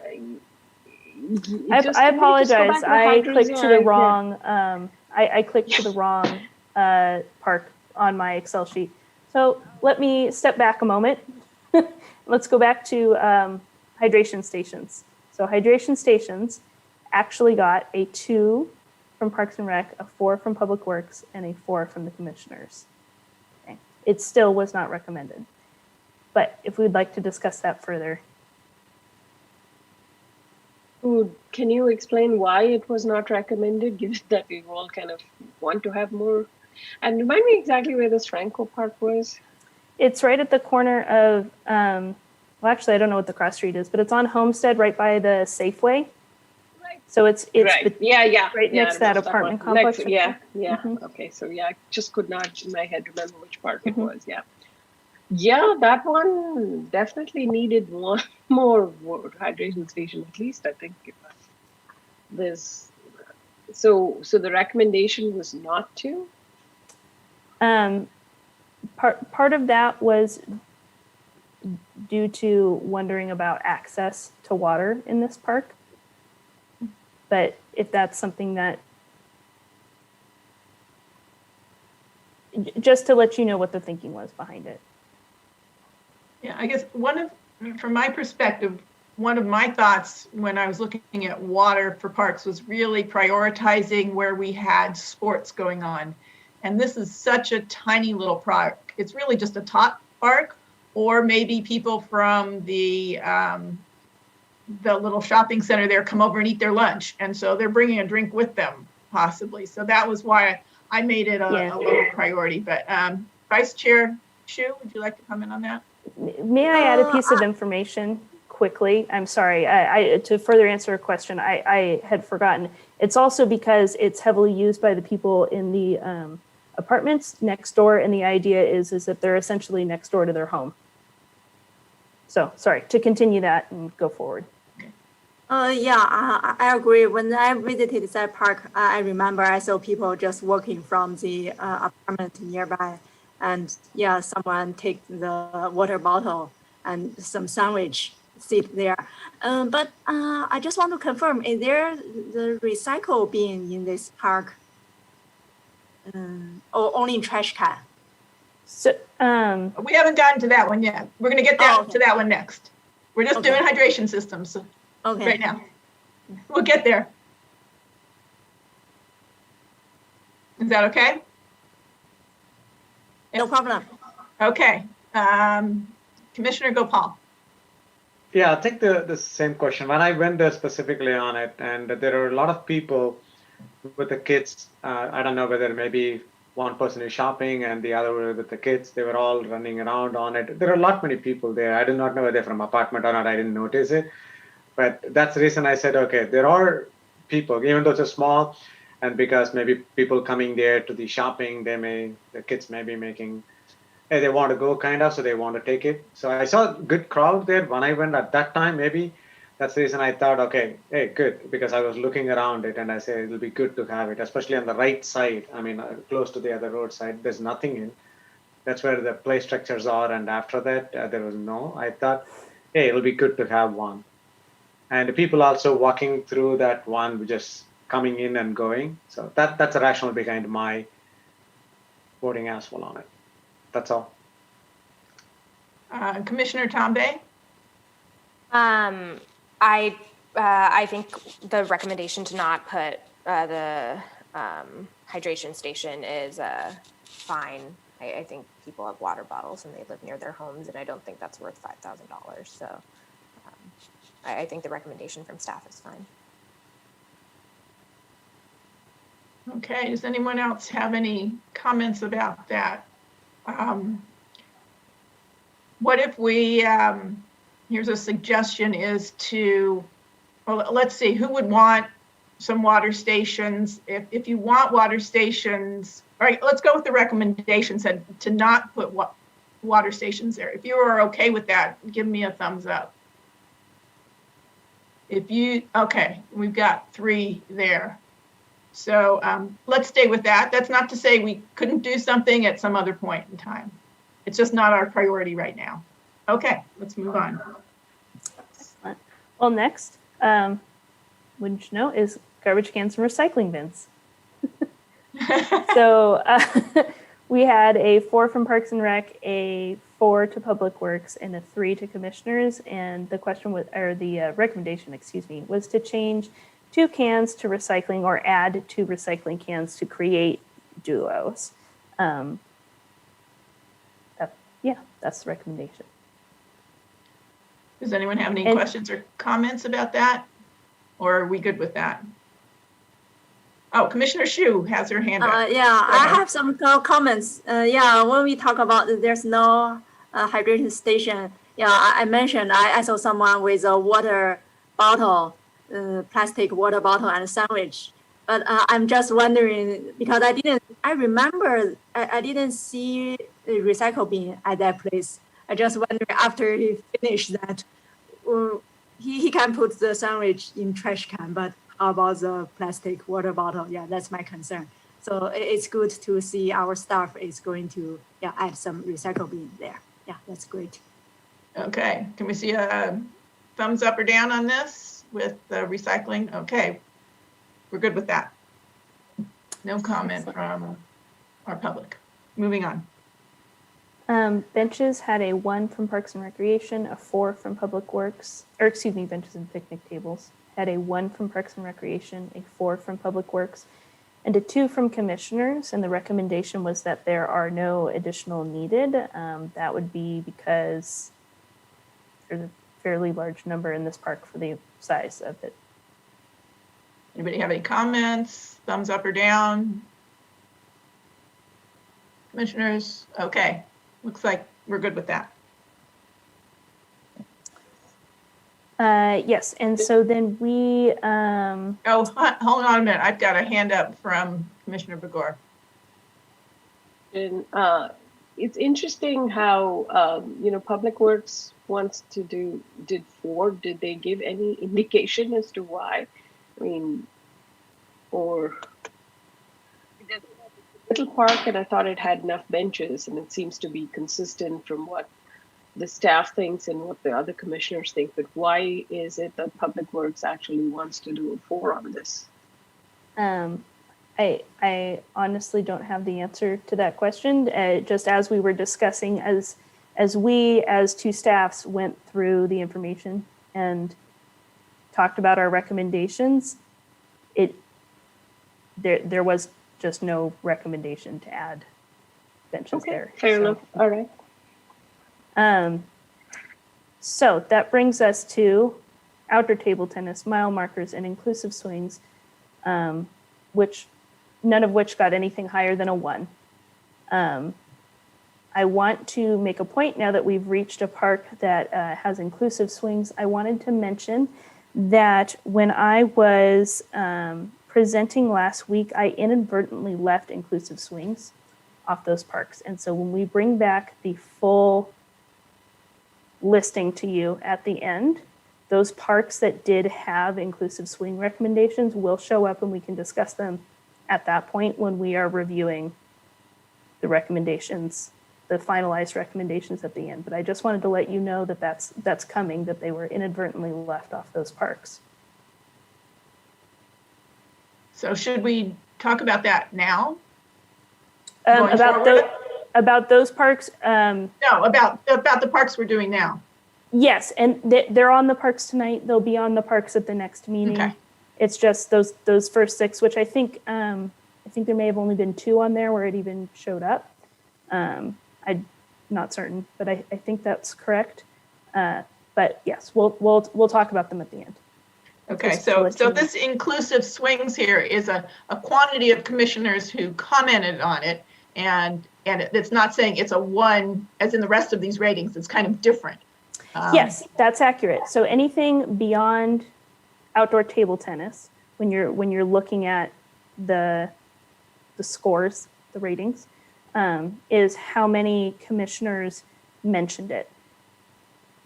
Okay, so I guess the question for commissioners is, would you like to continue to consider an inclusive swing or 2 at this park and keep that on the list? Yep. Anyone else? Okay. Oh, was that a nope? Okay. Yeah. Yes. Yeah. Okay. Chair Stanek, I did want to just say that I personally think that especially around a complex like this where there are a lot of kids, this seems like, I know that sound is going to be an issue for a lot of kids who have diverse needs, but I think if we can put in even a small thing that would be helpful to certain populations, I think that density is really important. So we should do that here. It seems like a perfect place to do it. Okay, good. I think we got support for that. Let's see if there's any other comments from our public on Franco Park. Okay, let's move on. Excellent. Okay, so we'll be going to the Civic Center. Where does that show? Now, I know that they're right next to each other, but they are obviously very linked in how we're going to look at them. But your rankings for Civic Center and Library Field were separate, so we'll try to go through them separately as much as we can separate them.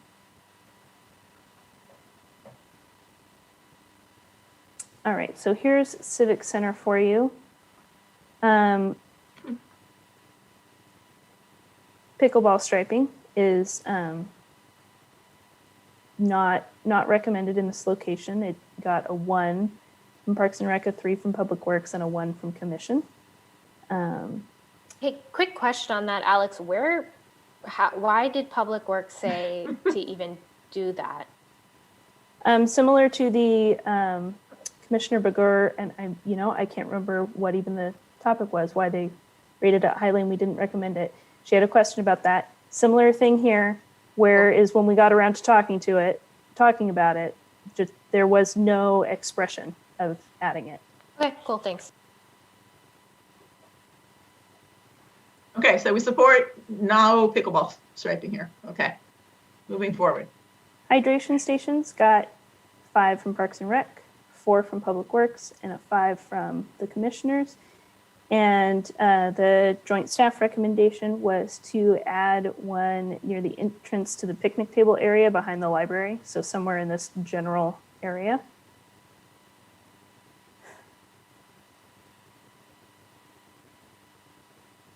Behind the library. I don't know how well my cursor shows up for you, but down here near the big group of purple flags, somewhere in that neighborhood. Sorry, coming in, that's okay. It looks like the library field there. Library field is actually off screen. Library field's down here. Now I get it. Okay, so when you say behind the library, it's like behind the entrance to the library. So it's sort of, to me, that's on the side of the library. Yeah. Depending on which way you're looking at it, yes. Okay, so how about this? South of the library. Perfect. Yes. I like that. Commissioner Gopal, you have a comment on that. Yeah, so quick question on it. Is it for the library expansion program coming up, but the expansion is planned on that side of it, or like? I'm trying to see if that's going to interfere on us, because on the south of the library is what the new program room coming up. If I remember based on the discussion, so that's where it is going to come up, and I'm not sure how far it is going to come. That's the only question I have, because the construction is going to start soon, and how that will interfere. So that's the only comment.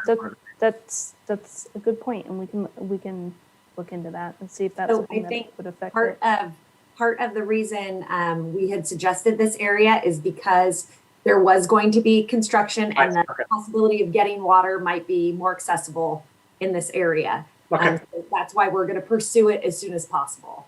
Sure, as long as the location is adjusted accordingly, because it is going to go a little more. I'm sure it's not going to take away the trees, but I think it is going to come in a little more the program, I believe, the extension. But that was just a question. And if you are taken into consideration, sure. Yeah. No problem. Thank you. I'm good to go. Next item on our list is garbage cans and recycling bins. Parks and Recreation said 2, Public Works 4, and Commissioners 1. And we did not recommend any additional. Anyone have any comments? Looks like we're okay with that. All right, next is going to be benches and picnic tables. Parks and Recreation gave it a 1, Public Works gave it a 3, Commissioners gave it a 2. The suggestion or the recommendation from staff was to replace some of these benches with picnic tables. And another idea, but not necessarily attached to a specific location, is to add charging tables as a CIP. So I don't know if you've seen those in other areas, the outdoor tables that people can use for, yeah, okay. You know what I'm talking about, that can be used for work or study. And if I might just add on to this item really quickly, one of the things with COVID is having a space to eat outside. And so that's why we were considering changing out some of the benches with actual picnic tables. So just wanted to give you that context. Commissioner Gopal, would you like to comment? Yeah, quick comment on it. I really like that idea because it's not, yeah, just one is this, and the people are also based on the space. Since I'm part of the library side, I understand the space is congested, and so kids or anybody want to work outside with the laptops and stuff. They're running out. They don't know where to go and charge and stuff, kind of. So this is an awesome idea. Great. Okay, Commissioner Tombe. Exactly echoing that. Absolutely, this is a great idea. Okay. We see thumbs up or down on this? Okay. That has support. Excellent. All right. Shade got a 2 from Parks and Recreation, a 3 from Public Works, and a 2 from the commissioners. And it was additional shade was not recommended. Anyone have any? Commissioner Tombe. Yeah, I actually do think that in the center part, it would be good to have a couple more shaded trees. And I don't know if it's possible to plant like an evergreen, not one that, whatever, it's the opposite of an evergreen.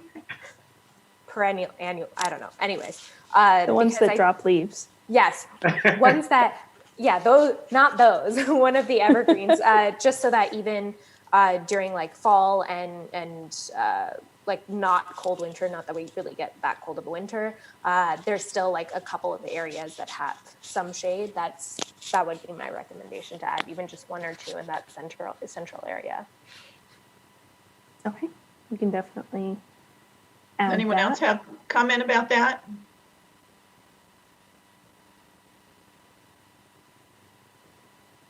So the recommendation from staff was to not have any additional shaded trees here. Let's see if there is support for that. Commissioner Gopal, you have a comment? Yeah, so I think, Alex, I think the staff comment is not to add any shades, but the trees, I support Commissioner Tompe's one. I think having trees will help. Definitely, but I think shades, having it was already congested, kind of, it's a small space, and with the trees it looks great. And I think if you had some more trees to do it, I like that.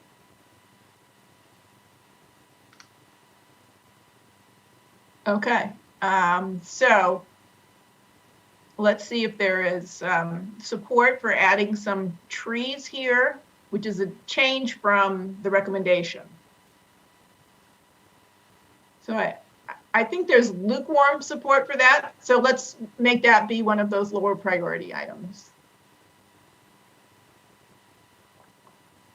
Excellent. Outdoor table tennis got a 1, a 2, and a 1 from Parks and Rec, Public Works, and Commissioners. So it was not recommended. Okay. Okay. Exercise equipment was not suggested by any Parks and Rec staff, so did not get a ranking, because now we're in the point where we're counting.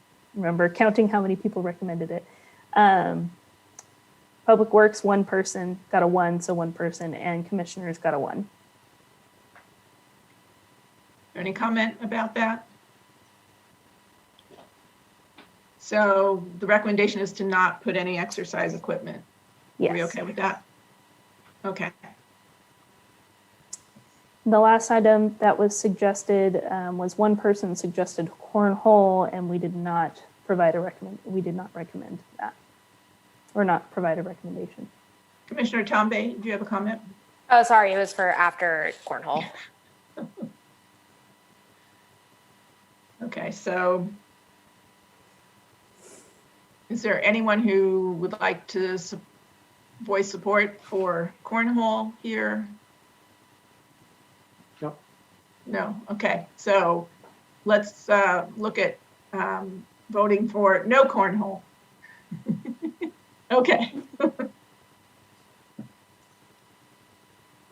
I guess one question I have about cornhole is, what do you do about the bags and how do you store those and keep them available? I mean, that's sort of a general question for cornhole at any of the parks if we were to do that.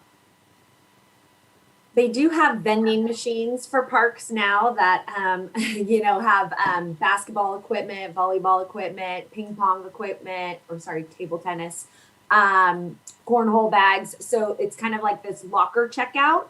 And so my recommendation would not necessarily be to install a unit of just one, you know, type of equipment. It would be better utilized if there were multiple types of equipment. So like at a park like Creekside, where you would have access to a basketball court, you know, a half court, to have a unit like that where it would be readily available with multiple types of equipment. So more of a sports oriented location. Or in an area that's close to a city facility that's operated that has staffing where you could check something out would be optimal. Okay, Commissioner Tambe, you have a comment? Yeah, actually, my comment is outside of that. Well, first, Director McGreeny, love that. I actually remember a couple directors ago, somebody had brought that up, and it's a really great way to save money, but still offer resources to community members. I'm totally obsessed with that in general. There is the water feature in front of City Hall, and I know that there's been a lot of discussion about what's going to happen with City Hall and the city offices and things like that. But one of the things that community members had asked for in the master plan was water play. That was something that little kids could be involved with, and the library is just such a multi-generational space. You have people in college, you have like, you know, older people, you have, you know, people coming with their young kids. And I just want to kind of flag that, again, it kind of depends on what's going to happen with that Civic Center space, but I would love to see a water play element remain there, because especially in the summertime, it's so fun to go and see like kids like running around inside of it. So I just wanted to flag that. I don't know if it's necessarily relevant right now because we have that, but if there is a change, would love to see another water play element over there.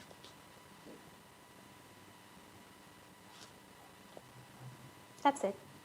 Okay. Are there any other comments about Civic Center Plaza? Okay, we can move on. Did you need to ask for comment from the public? There's none there. Oh, okay. I'm sorry, I can't see that. I thought we were still doing that in between. Oh, yeah, so I could ask, and there are no hands up there if our one attendee would like to comment, but our Vice Chair, would you like to make a comment now? Yeah, when we talking about the water play thing, I just remember one thing. So I saw another purple flag here. Does that mean we are going to add the hydration station here? No, the purple flags correspond to, let me see exactly what they call them, but it's I think they're like plaques and things. There's a name for it in here. Let me show you. A memorial plaque. That's what all the purple flags are. Oh, that's so why my question you see more is, of them here at the Civic Center than you're likely to see in other parks. Yeah, so if we are going to add some table there, should we think about the hydration station at this place in front of the library? In front, so the reason that we suggested south of the library as opposed to in front of or north of the library is because, and this is where the proximity of Library Field and Civic Center come into play. Library Field, oops, I'm trying to show you Library Field. Library Field's just down here. It gets used for sports things. And And so having it close to the people that are using it for sports, we thought would be a good idea. Okay. That was our thought behind putting it in this part of Civic Center. Yeah, just because in the discussion, we're talking about the kids may play water in summer. So that's why I'm thinking about, do we need to think about hydration station by the, in front of library? That's how I got the idea. I have another comment just to make. I didn't actually get over to the area where the restrooms are off of Community Hall, but I believe there could be, or there is maybe a hydration station there. And that was why we didn't necessarily recommend on the middle area, but I could be wrong. I think you're right. I think there's definitely water in the community center. I don't know if this falls under our purview, but I think it does because it's a bathroom. I would love to make sure that there are changing tables available in the men's and women's bathrooms, especially just because this is such a high density, high traffic area. Yes, that's a good question. I'm not necessarily certain where that falls because that, but it doesn't mean that we can't make a note of it to. Cool. I'm sorry, what is Joanne saying? I'll follow up with facilities on that one. Yeah. Yep. And I'll check the water filling station if there is one out there. And if there's not, we'll recommend it. Okay. Are there any other comments here about Civic Center Plaza? And we'll see if the public has any comments for Civic Center Plaza. No. Okay. Library Field. All right. So for this park, everyone gave pickleball striping a 1, and so it was not recommended. For hydration stations, it was rated a 5 by Parks and Rec, a 4 by Public Works, and a 5 by Commissioners, but our recommendation was essentially that need is addressed by adding the station south of the library at the Civic Center that we just spoke about a moment ago. And Commissioner again, Gopal? now that we've moved the map, the area I'm talking about is to add one here for use of the people at Library Field. Yeah, so Commissioner Gopal, yeah. Yeah, thank you. I think it is going to be very hard. I think when I made this suggestion of having it is that entire field, none is there, but even if it is, and for example, somebody's playing close to these, I think the bottom of it, the direction side, and if people are playing, they have to go all the way to there, cross the road, and the traffic's, cars are going like when the car's parked, and when the car's going in and out, they have to cross it, and then most of the kids cricket predominantly being played, and a lot of family comes in together. I think it is a must, in my opinion, to have something on either, I think, 2, those 3 star. I don't know, this is for the garbage cans, I believe. Those symbols, I think those kind of areas, I think it's very important to have it. Otherwise, expecting them to cross and do it, it is going to be really dangerous and also not accessible. That would be my comment. Commissioner Tambe? 100% second what Commissioner Kumarpan said. That's why I call him Commissioner Gopal. That's easy, okay. Thank you. What he said. Okay, does anyone else have any comments? Do you still feel that this is a priority given what we talked about for the Civic Center?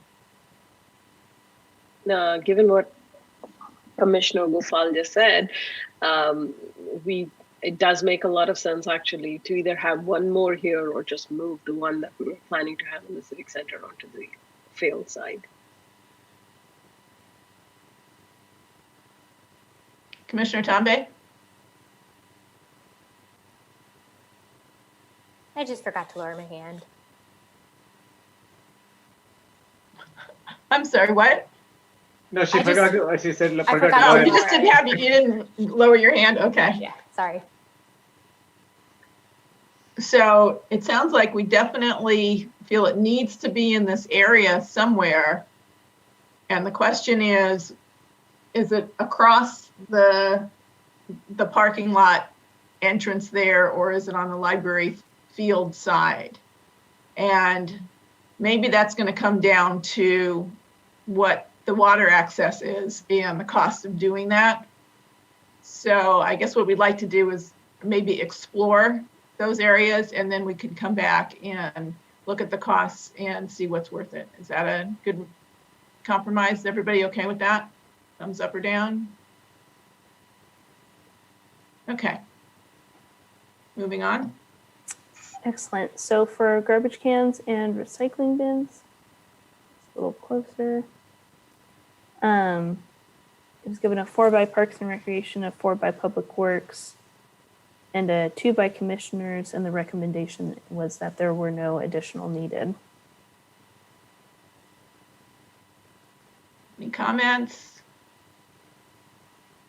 I think we're okay with that. Okay, for benches and picnic tables, got a 3 from Parks and Recreation, a 3 from Public Works, and a 3 for Commissioners. And here you see I wrote add 2 along Torrey. 2 benches is what we are referring to, was to add 2 benches because there's some nice trees here for shade. To add 2 benches right there. That's. Anyone have any comments? Commissioner Tambe? I think that's great. I would actually also like to add 1 bench either towards the bottom or towards right next to where the cars are parked, around that side. Just either end, one more place, because again, people are playing a game here. So if a grandparent comes or somebody needs to sit down, I'd like for them to have an opportunity more than just on one side to sit. So love the idea of benches, just more of them. In fact, if we want to, depending on the number, the utility of the ones that are just across the way, we could also just migrate 1 or 2 of those tables over to this side. The goal is just to make it this side also friendly the way we have it for other sports groups. Commissioner Gopal? Yeah, thank you. Yeah, I completely support Commissioner Tampe's one. I would say even on all 3 sides. The 2 on the walkway side, because that's where a lot of trees, so people, that's great. 1 on the bottom and 1 on the car side, because I see people after parking it, they just want to watch, and there's no much shade except I think 2 trees, I believe, on the near the car parked area. So it'll be good to have 1 bench there, 1 bench in the bottom side, and the 2 on this. I think it is good because people watch from all directions, either the matches or whatnot. So from a 2, I'm proposing that we should add 1 more here on the bottom, 1 on the top. Yes, I'm thinking, I want to make sure that maybe they're near the trees. I want to make sure we don't infringe at all on the field space, so that the benches are in the trees, so that it's not someplace that anyone would be wanting to be playing any sports there. Agree. Okay. Thumbs up, down, yes, okay. Okay, so next we had shade that got a 1 from Parks and Recreation, a 3 from Public Works, and a 2 from Commissioners. We did not recommend adding additional shade due to the shade provided by the trees along the west and south sides of the field. Any comments? Thumbs up or down? Okay, thank you. Excellent. Outdoor table tennis got 1 from Parks and Rec, 3 from Public Works, and a 1 from Commissioners, and was not recommended. Are there any comments about that? Support that. Okay. Okay.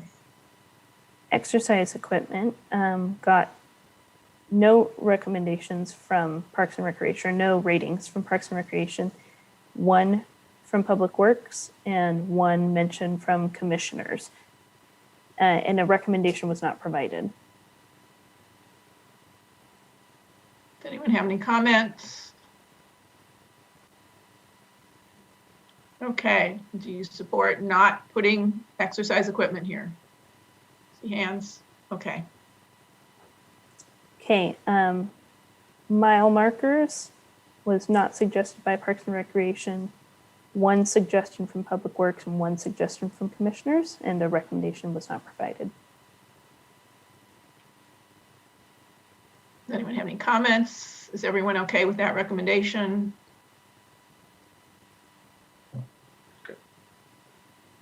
Okay. And volleyball, nothing from Parks and Recreation, nothing from commissioners, and one mention from Public Works, and a recommendation was not provided.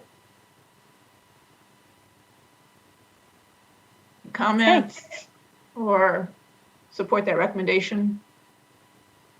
Oh, we have a hand.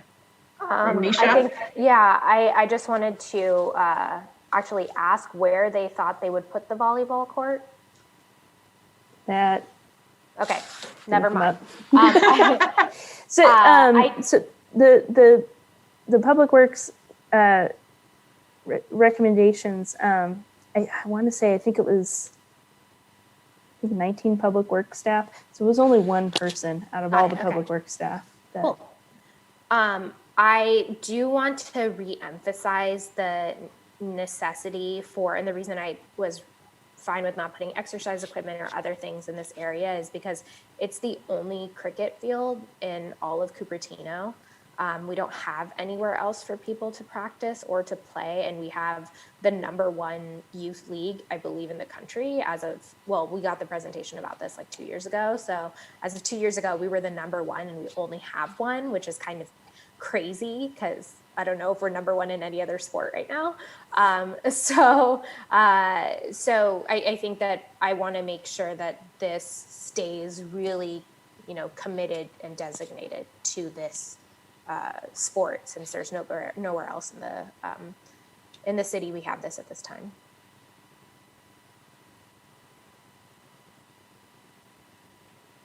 Okay, let's see if anyone from the public has any comments about Library Field. There is none.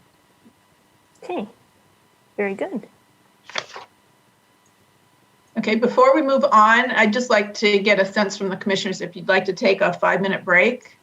And then we've got 2 more fields to do, and then just a few wrap-up items. 5-minute break. Okay, we'll meet back here at 8:57 at, let's say, 9:03.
continue. We have a couple of big parks here, so we may have more discussion on those, and hopefully everybody's woken themselves up.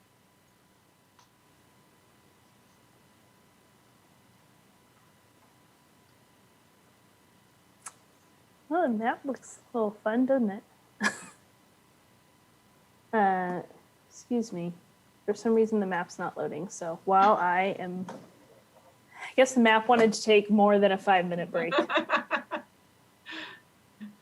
Oh, technology. Let me see if I can get it to reload.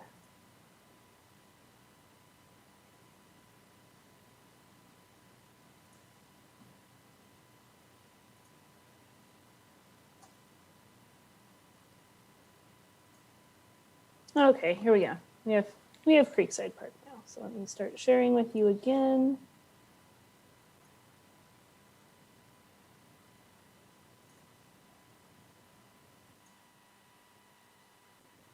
All right, and we can all see the park, correct? Okay. So, Creekside Park. Creekside Park for pickleball striping, got a 1 from Parks and Rec, a 2 from Public Works, and a 3 from Commissioners. And a recommendation was not provided. We did not recommend it.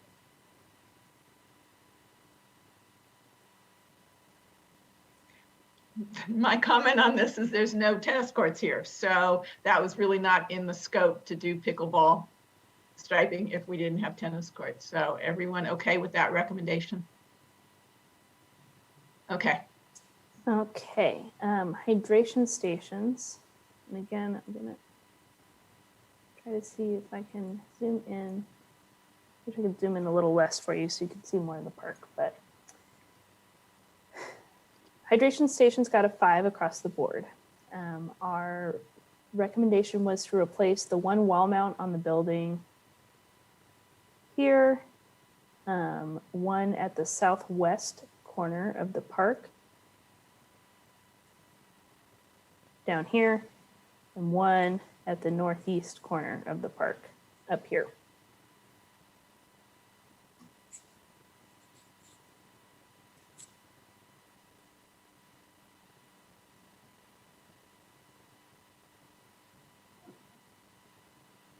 Does anyone have any comments about that?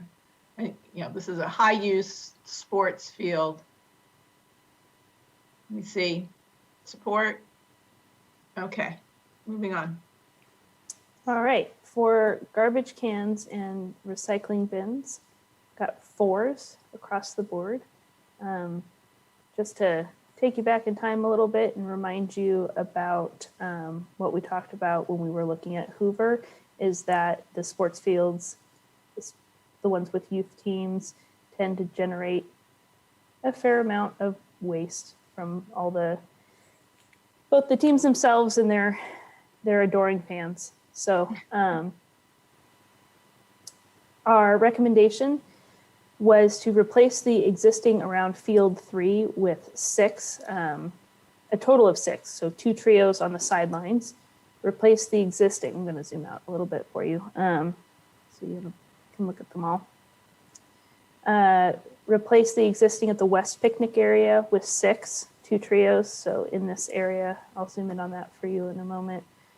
Replace the existing northwest of the parking lot and the west walkway with 2, 1 duo.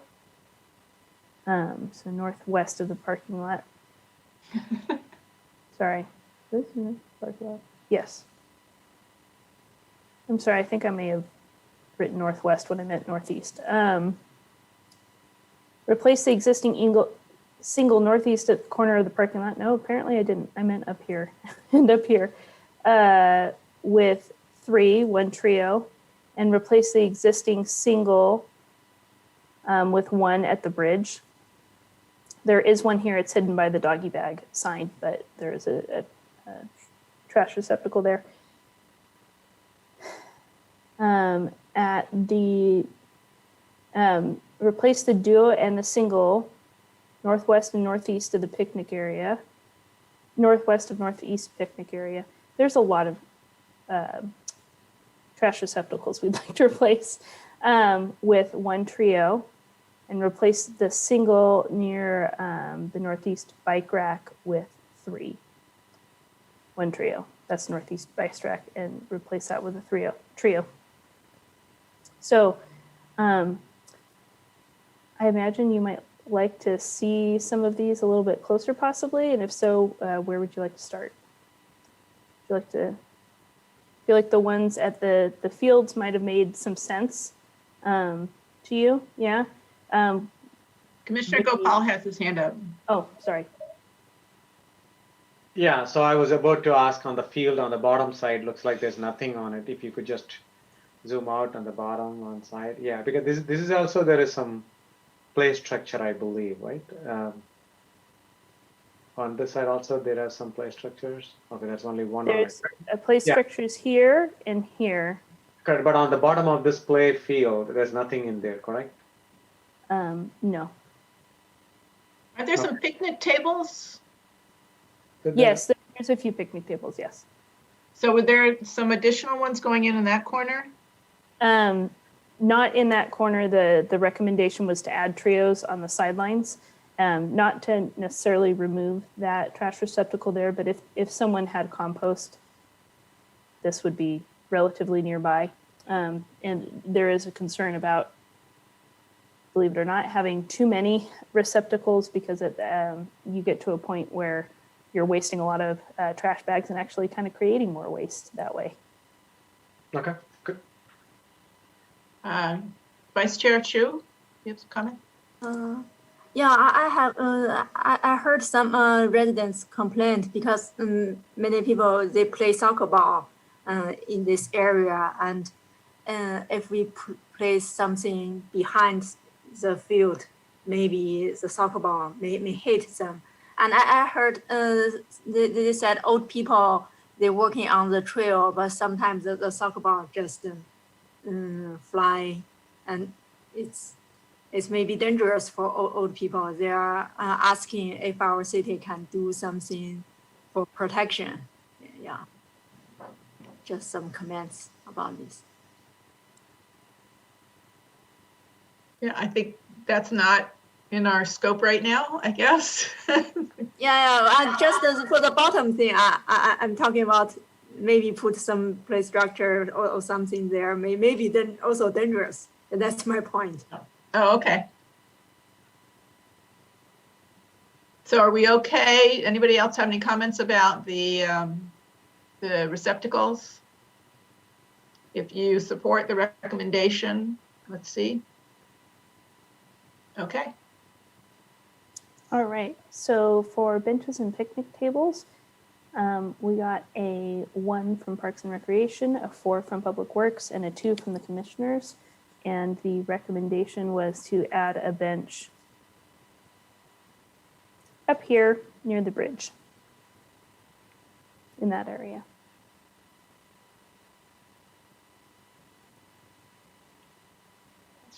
Bench near the bridge. Commissioner Begor, you have a comment? Interesting that, again, Public Works has a higher rating for this, and I'm assuming that the recommendation came from Public Works? Yes, I believe that one did. And I think, if I remember right, when you walk off that bridge towards let's say the parking lot, so you're going south, there are a couple of benches there already. So what behind adding one more there? In this area, that's where you're mentioning that you believe there's some benches. Thought there was. Not. It doesn't mean that they're not there, for certain.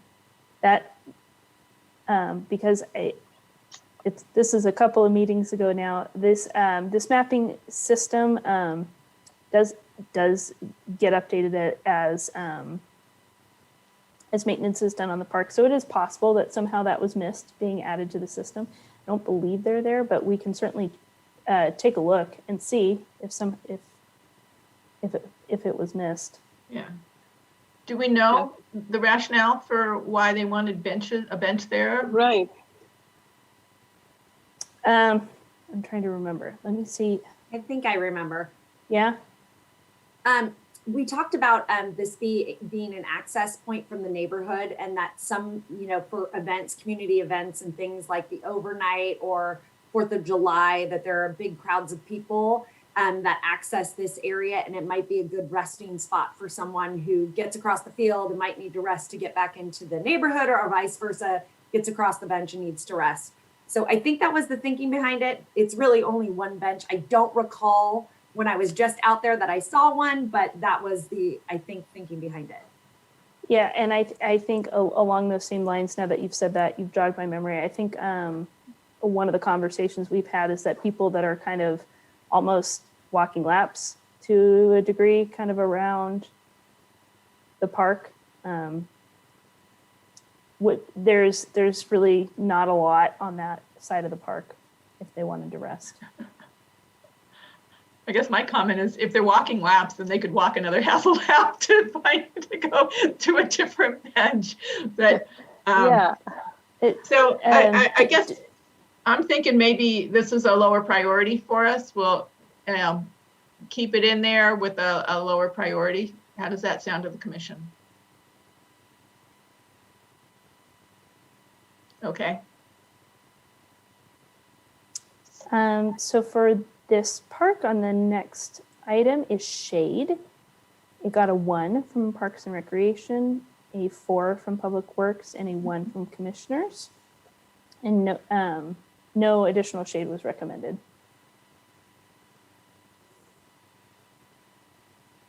Is everybody okay with that recommendation? Okay, good. Hold your hands high so we can see it over your name. Thank you. So the next item was outdoor table tennis. That got a 3 across the board. A recommendation was not provided, but I do, and I'm certain you all remember the discussion last time about coming back to outdoor table tennis to kind of look at it a little bit more system-wide at the end. Commissioner Begor, would you like to comment on that? Yeah, I would rather spend that 800 or 1800 or whatever on getting an outdoor table tennis or an indoor table tennis, because they have a rec room there. The one bench won't, really make that much difference. And if you want to do outdoor table tennis, that's a different story. But at least you can have table tennis in that rec room. It's my 2 cents, but I'd rather spend that than put one bench kind of out of nowhere. Okay. Commissioner Tombe? Seconded. Okay. So we're going to come back to the table tennis discussions at a later date. Is that right? Okay. The next item on your list is exercise equipment. So that was suggested by 2 Parks and Recreation staff, 4 Public Works staff, and 1 commissioner. And the recommendation was to look at adding that to this park, but to address it as a CIP. There actually is some fitness equipment, the yellow triangle off to the side. Yes, there's some outdoor fitness equipment there, but I think the idea was to add more. So that's something we'll be addressing at a later date as well. Okay. Is everybody okay with that? Okay. Cornhole was suggested by 1 person from Parks and Rec and 1 commissioner. We did not directly provide a recommendation on this. Any comments about that? Are we okay with that recommendation? Okay. Mile markers were suggested by 1 Parks and Rec staff, 1 Public Works staff, and 2 commissioners. In general, for the other parks, we've been suggesting that they be addressed separately from the strategic plan. Due to their low cost, they can just kind of be added as we go to different parks because they can be done in-house by Public Works. Any comments or give me your idea on that recommendation? Okay, moving on. Inclusive swings. Got one suggestion from a commissioner. So can I address this one before we get to it? So we are addressing the playground equipment replacement at the tot lot at Creekside. So we will try and address any inclusive elements possible during that equipment replacement. So that will be taken care of for this specific park in the tot lot for sure. Looks like there's support for that. Okay. All right, your next item is a checkers table, which was suggested by one Parks and Recreation staff, and so it did not move forward to a recommendation. Feedback on that recommendation? Okay. And a tennis court, your last item on this park, was suggested by one commissioner, but no Parks and Recreation or Public Works staff, and so there is no existing recommendation. Commissioner Gopal? Yeah, just to, I don't know, but I might have made it, because when I was going around with the paper and pen and kind of looking at it, and I met a pair walking in, and they said, "Oh, what are you doing?" And when I explained to them, they said, "Oh yeah, they would love to have a tennis court here because they have to go all the way to the Memorial Park and beyond." And they said, "Okay, this side there's no tennis courts, and I want to do it." And I suggested them, okay, they can go and present to the city or come to the council. I mean, come to the Park and Rec Commission meeting to talk about it. That's all I said. So again, just a comment. And when even I didn't even think of the tennis court at that time, they said, "Oh, why don't you do it?" I said, "I wish I can just go and write a check and say, get it done. I'm sorry, I need to go through the city in a proper process." So that's the reason. Thank you. Okay, so that's basically out of our scope right now. Does everyone support that? Okay. Let's see if there's any comments from our public on Creekside. Nope. Let's move on. Okay. Now for the headliner of the evening. Memorial Park. So for Memorial Park, pickleball striping was given a 4 by Parks and Recreation, a 2 from Public Works, and a 5 from the commissioners. The recommendation from staff was to restripe court 2 or 3 for pickleball to include both pickleball and tennis.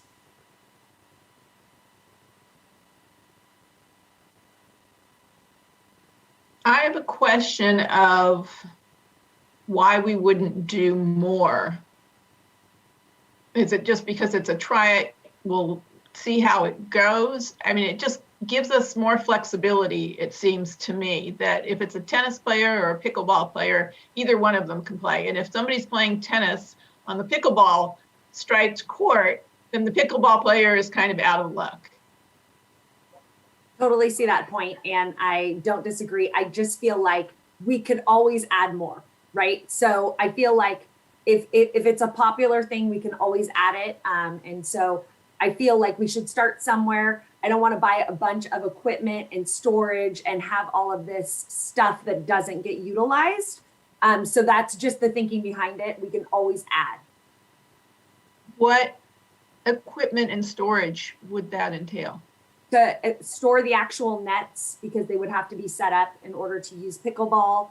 And then if we're supplying any kind of rackets or equipment in addition to that out at the site, or if people are going to bring their own, especially having like a newer program or a newer sport implemented, sometimes it's nice to have it available to people to try out. So having it on site is optimal. I've spoken with the head pickleball court person representative in the area, and he has indicated that there is, a storage bin and locking mechanisms and the equipment. And so was going to pursue it and see how it worked out, and then potentially add it at other courts. So it's actually a different net? I guess I didn't realize that. Yeah. Commissioner Begor, do you want to comment?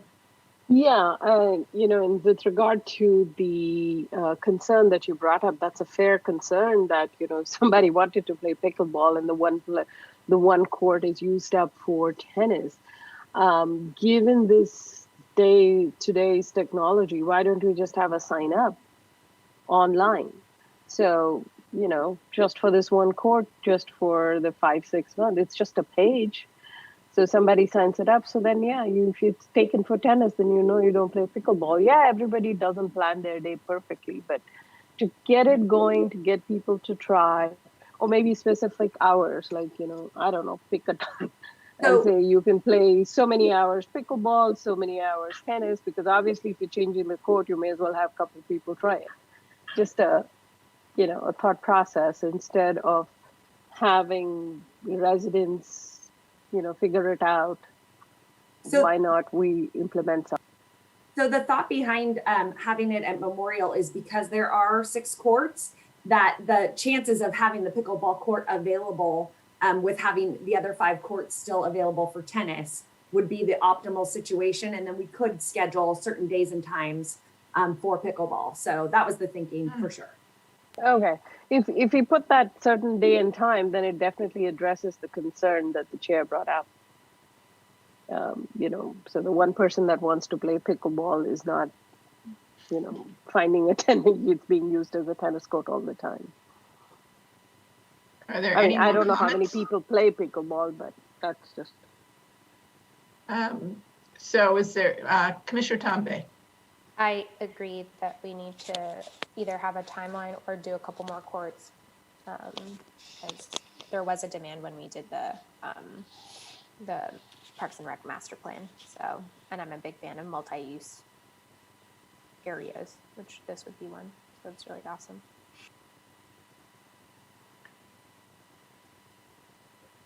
So can we look at doing 1 or 2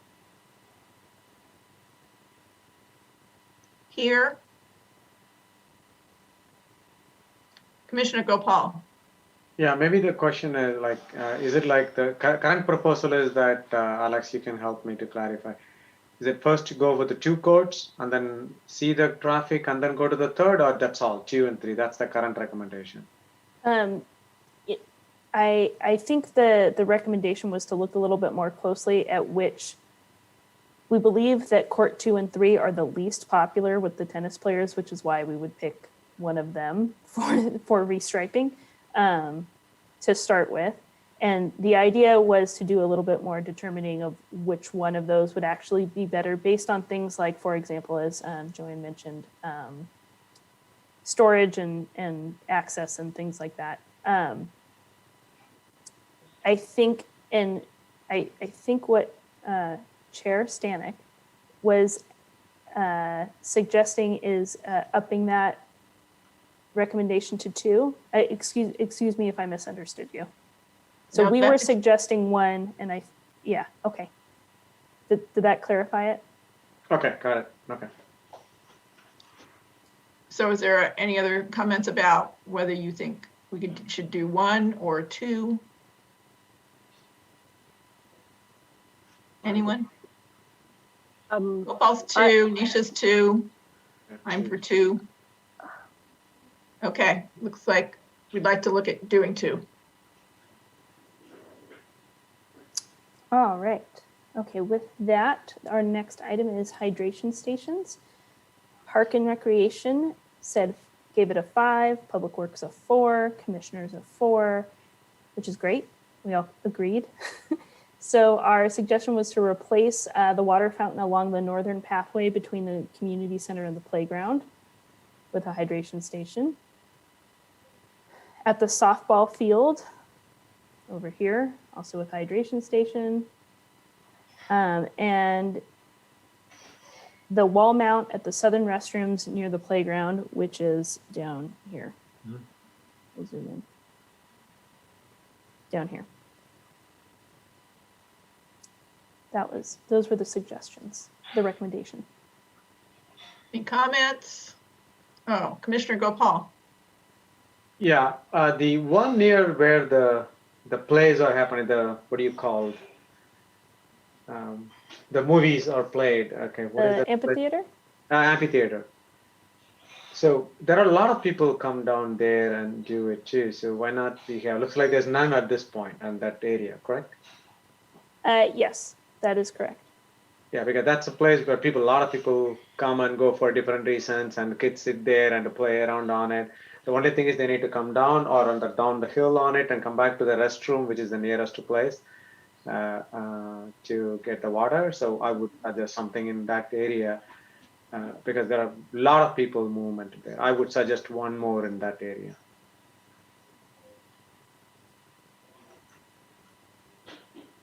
That's definitely something that staff discussed as well. Okay, thank you. Any other comments? Okay, do you support the staff recommendation with the addition of Commissioner Gopal's suggestion? Okay. All right. Now for garbage cans and recycling bins, we had a 4 from Parks and Recreation, a 3 from Public Works, and a 2 from the commissioners. And the recommendation is to add a trio north of the Alves parking lot in the center. So we're talking right here. And replace the cans at the softball field with 1 trio.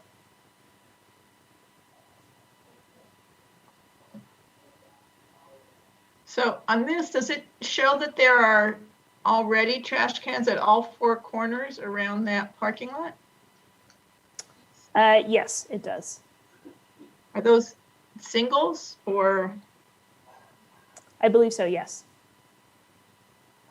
So I think the thinking behind the location of the trio was because of the festivals that occur. And so having additional in that location might be helpful, especially people coming to and from the parking lot or going around the loop. Commissioner Gopal?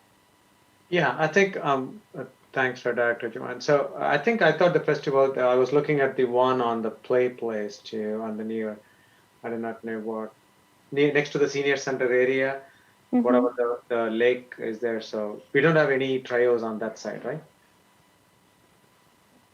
No, we don't. Yeah, because that's another area where a lot of festivals like Cherry Blossom or a lot of festivals happens. It's kind of predominantly, I know there are 2 places, one on the other side of the lawn, and here also a lot more things and the food items and lot many things are there. I would definitely suggest to at least 1 to be on this side as well, because this is also another traffic, especially on the festival side, and the people with the dogs, they play around, and then, I mean, with the kids and stuff. So I thought this would be another good place to have 1 trio. So do we have some trios over by the picnic areas? Yes, multiple. Can you point those out to us? Yeah. Ooh, zooming right in. There are trios in this picnic area. Okay, but not on the other side of the park? There's trios there. I believe there's a trio. I think these are trios. I think.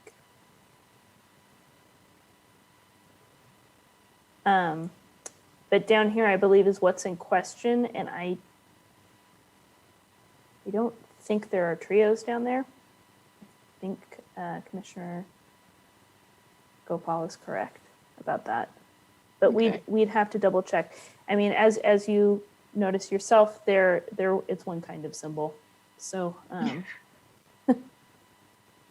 Yeah, I think, for the big festivals, we bring in all sorts of receptacles when there's really big events. So I think that takes care of itself. It's the casual use where there are picnic tables and people are coming in and bringing their picnic lunches or having a kid's birthday party that we need more on an ongoing basis. So that's where I'm not sure where it should be, but that seems like it would be a good thing to have somewhere around there.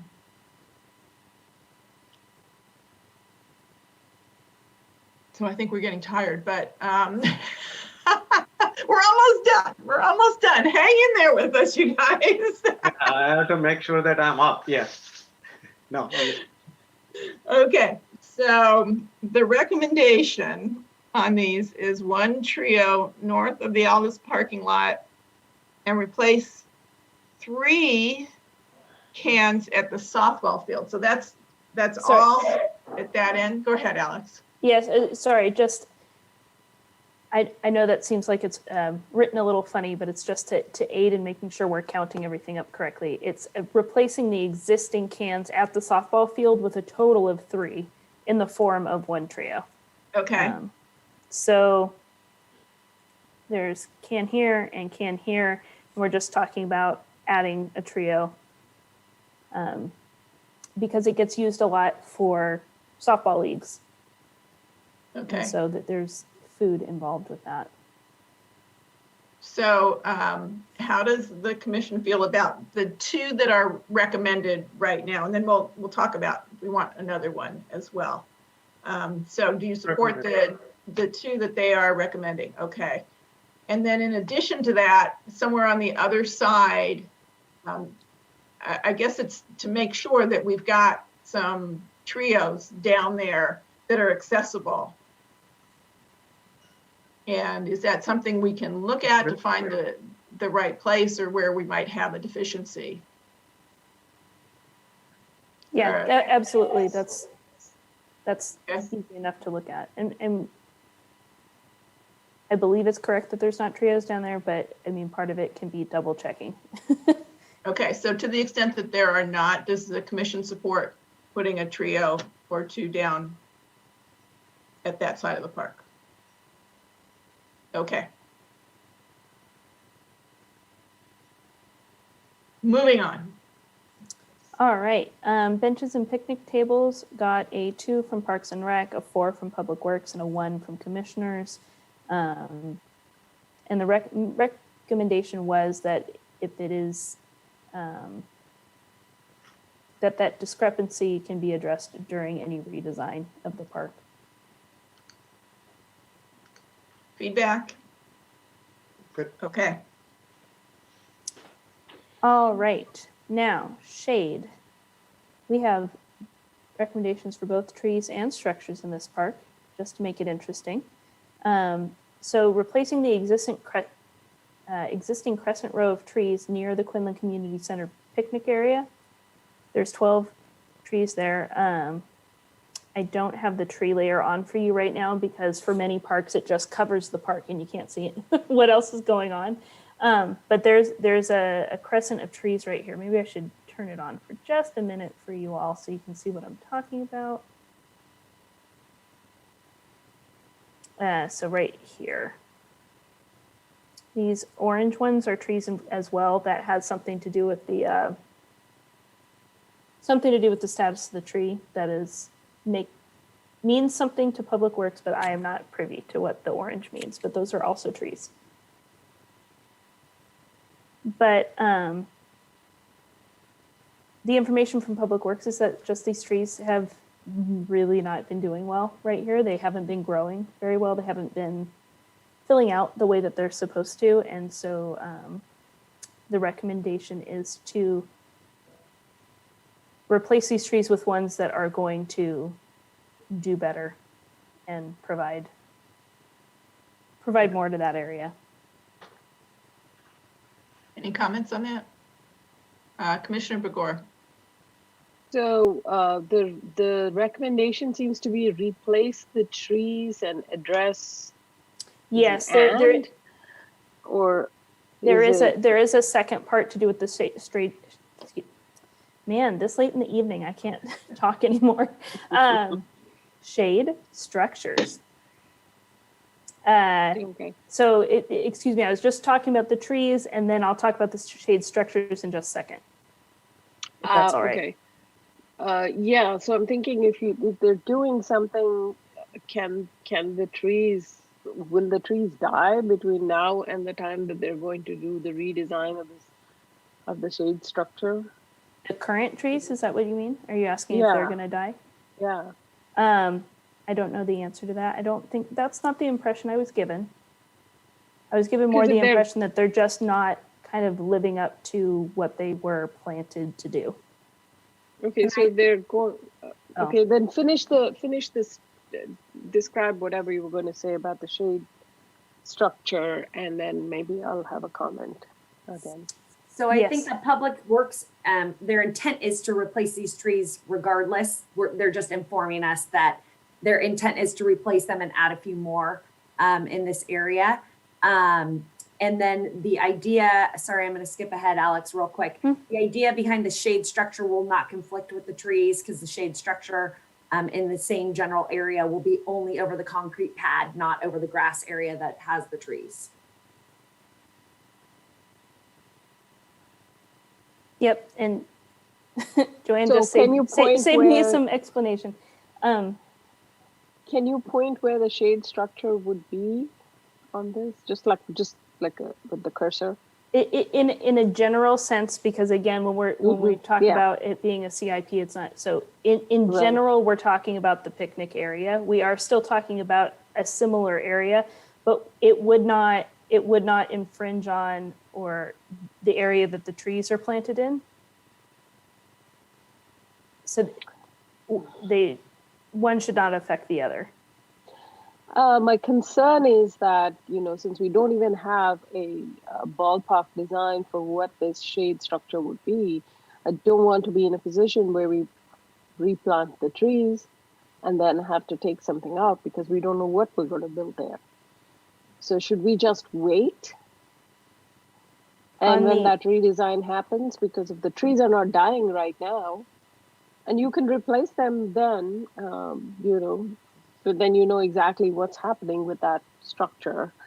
If you're building a structure, or if you're not, then you might need more trees. So the whole thing can be addressed as part of the redesign. I mean, why replace a tree now if it's not completely dead or if it's not infested? We can circle with Public Works on this one. Commissioner Tombe? Yeah, I totally, Commissioner Beggar, I totally see what you're saying about this. It's actually one of my whole issues with doing short-term v. long-term and not addressing the long-term stuff, because we're going to be doing so much short-term stuff, and then we might completely change some parts if we, envision it correctly.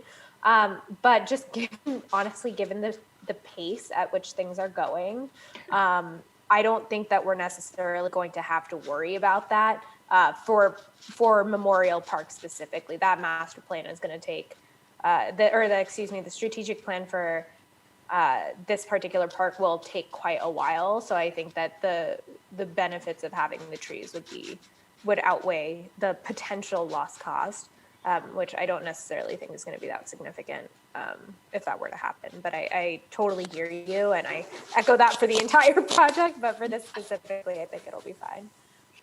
You do bring a valid point. I agree that, the whole thing, when you're going to do something different to Memorial Park, we're doing piecemeal things. I just would like to get that answer as to why the trees need to be replaced at this point. I don't have an objection to replacing the trees. I just don't understand why it needs to be done now, or,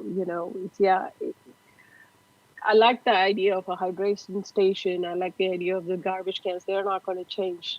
But this somehow is more concerning. When you're removing something that exists and you're creating another, it'll take a while for those trees to come up even. I mean, unless they're going to bring in the big trees. So I would like to get an answer before I think this is okay. Yeah, I think the trees just were not doing well. So I think they were on their way to dying, and so they were going to be replaced. But we'll vet that with Public Works and get back to you.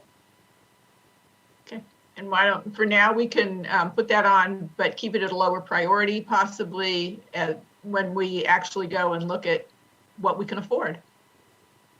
Yeah. Is everybody okay with that suggestion, recommendation? Okay, moving on. We're almost there. Yes, just to finish off shade structures, The group picnic area and the amphitheater, we're recommending that shade structures for those areas be addressed during the redesign. So not necessarily during this process, but just acknowledging that those need to be addressed. Any comments? Feedback on the recommendation? Okay. All right, outdoor table tennis got a 3 from Parks and Rec, a 2 from Public Works, and a 2 from the commissioners, and was not recommended at this location. Feedback? Okay. I personally think that it should be included, even just one table, because I was thinking about what the director had said about the units. This is a high density place that can have multiple different kinds of sports where we could have this kind of rental system. And I think it's, again, a multi-generational space. It's very near the senior center as well. So I think that there's a dynamic group of people who are in the park, and I think it would be a good addition. I'm sure that that's not going to be the general vote, but that is what I wanted to put that out there. Any other comments about that? Yeah, I think that's a fair comment. This is potentially a park where we could do that. If we do outdoor table tennis, this would be a good park to consider it at. I would put the concept of the outdoor table tennis into the whole redesign, because we don't know what shade structures were placed, where, how, when. So we would put this as not right now, but I would think, this is something that we can put on the table for consideration for this park. Okay, so feedback on the recommendation, which is no table tennis at this time. Okay. All right, next item is exercise equipment. Got a 1 from Parks and Recreation, a 3 from Public Works, and a 2 from Commissioners. It was not recommended at this park. Any comments, feedback? Okay. Cornhole was suggested by 1 Parks and Rec, 2 Public Works, and 1 Commissioner, and we did not provide a recommendation for this. Comments, feedback on this? Okay.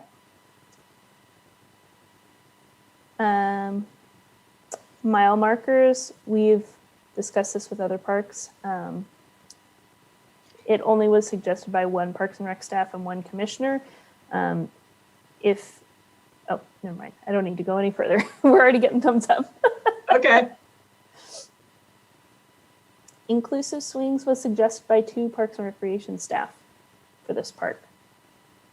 We did not directly provide a recommendation, but there was appetite for it from staff. Any comments? We have, go ahead, Commissioner Gopal. Yeah, so trying to see that will this be considered as when you do for all the parks for the one, and if that is the case, then yeah, do we need to specifically vote for it?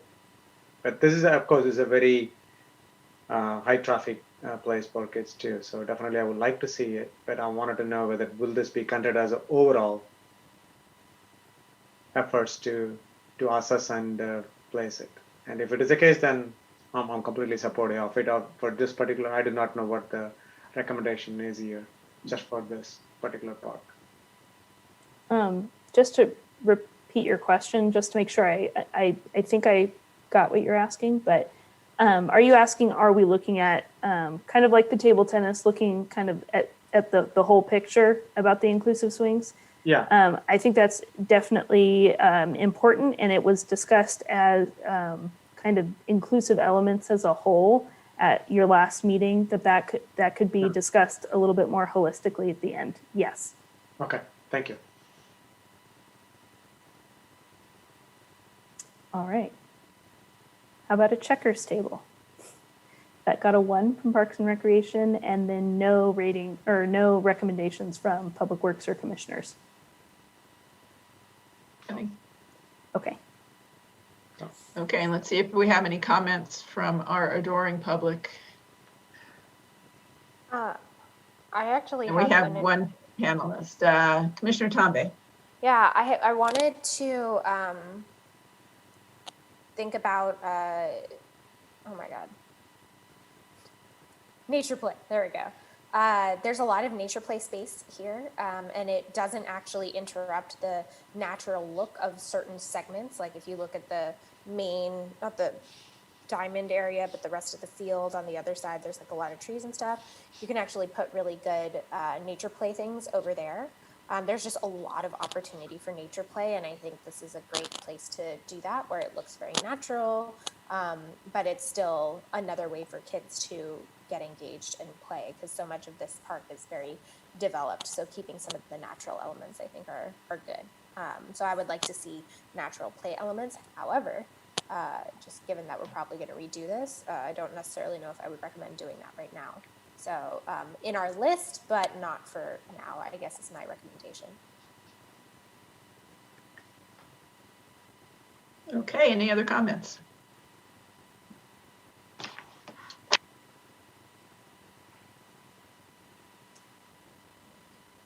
think we're done. Yes, you are.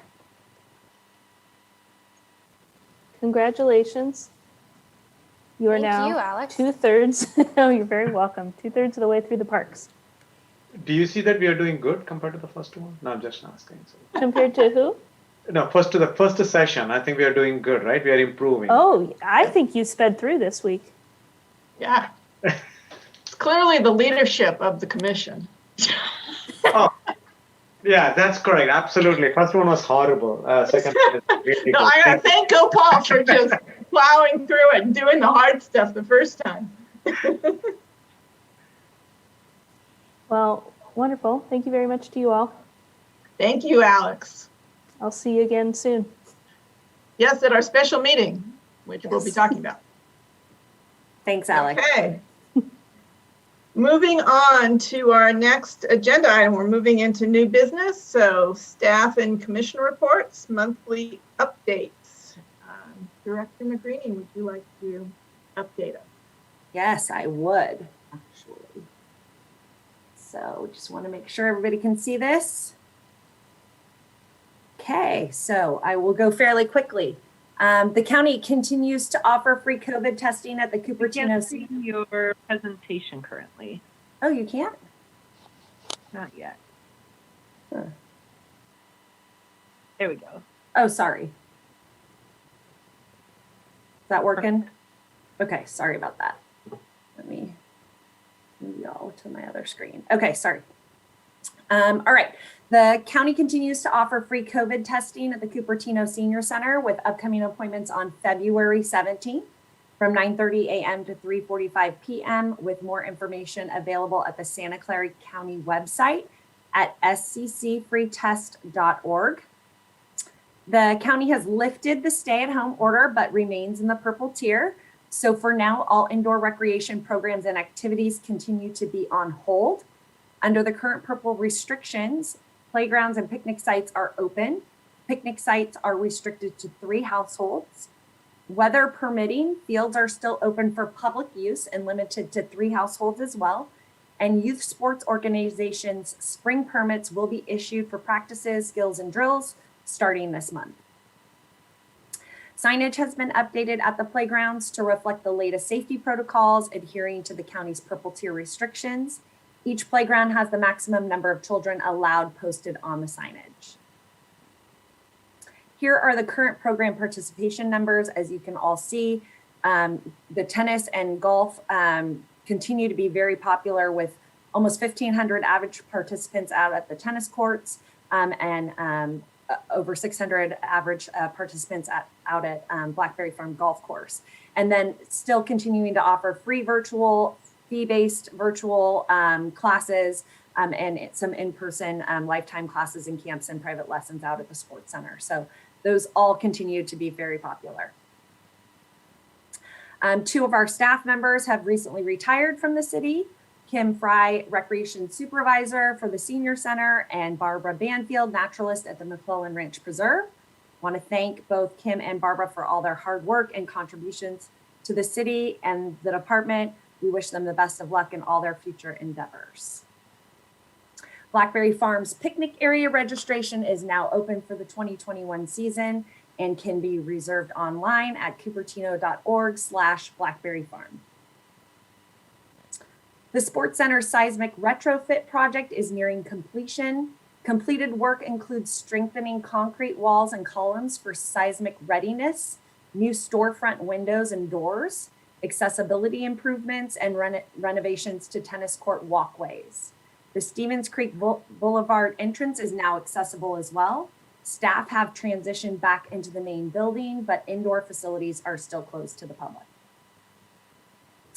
At the January 19th meeting, City Council voted to authorize the city manager to negotiate and execute license agreements with both the Pacific Coast Farmers Market Association and the West Coast Farmers Market Association. The agreements allow PCFMA use of Creekside North parking lot for a weekly Friday farmers market, and the WCFMA to temporarily use the Senior Center Memorial Park parking lot for weekly Sunday farmers market. The Pacific Coast Farmers Market has been running since 2017, and the West Coast Farmers Market is expected to begin this coming Sunday, February 7th. At the same meeting, the City Council unanimously voted to increase the construction contingency budget for the McClellan Ranch Community Garden Project from $64,930 to $280,530. Due to COVID, the community garden bed box building will be performed by the contractor instead of volunteers. These approved funds will cover the cost of contractor services.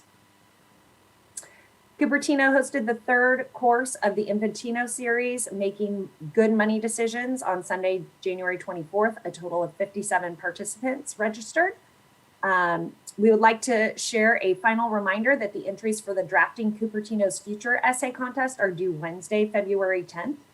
This opportunity is open to 7th and 8th grade students. Judges from the Library, Parks and Recreation, and Teen Commission will review entries. The winner and runner-up will receive a cash prize donated by the Cupertino Rotary Club, and both winners will be recognized at a March City Council meeting.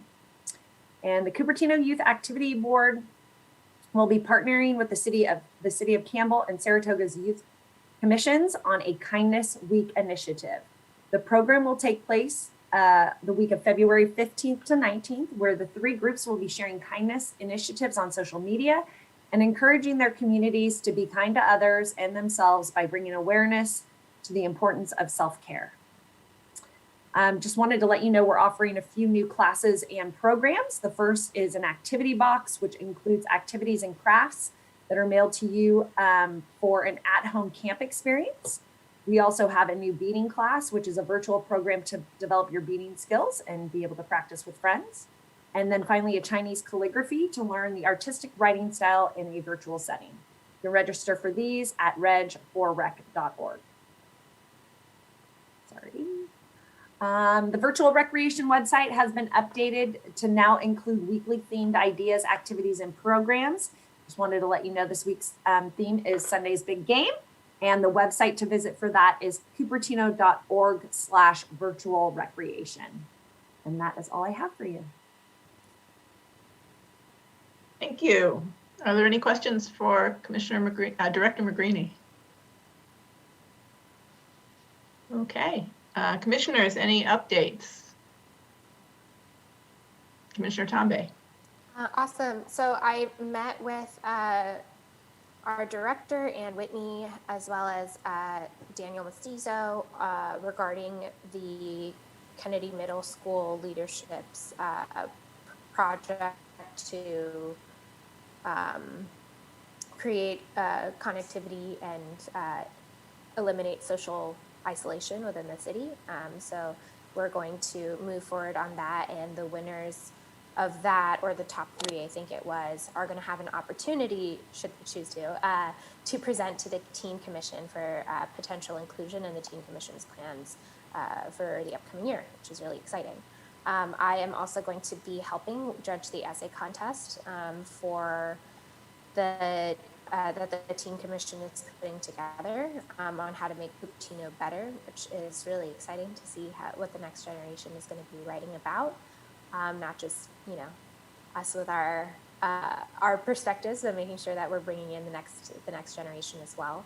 And then the final thing is that both Sashi and I are going to be doing a informational commissioner session for how to become a commissioner that council member Liang is organizing.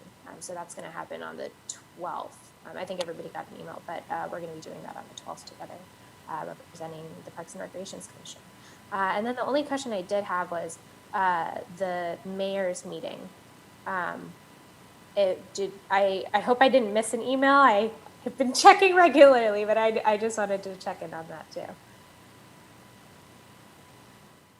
So they have been moved from the first Wednesday to the second Wednesday at 5 p.m. Okay.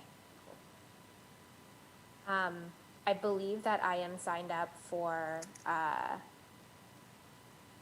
believe that I'm signed up for February, correct? Okay.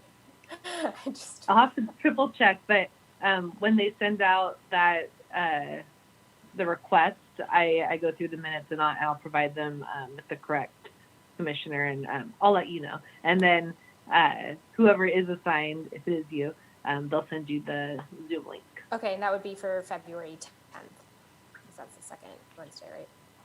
Yeah, I believe it's February you, but I'm 10th, not 5 100% p.m. sure. Okay, perfect. Thank you. Mm-hmm. Okay, thank you. Commissioner Gopal.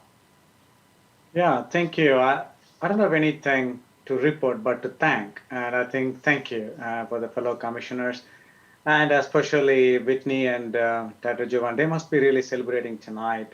They're saying that, yes, one person is not a chair anymore to meet with it on the agenda, too many calls and stuff. No, I'm just kidding. But it was awesome. And definitely the backstage people who make us really look good.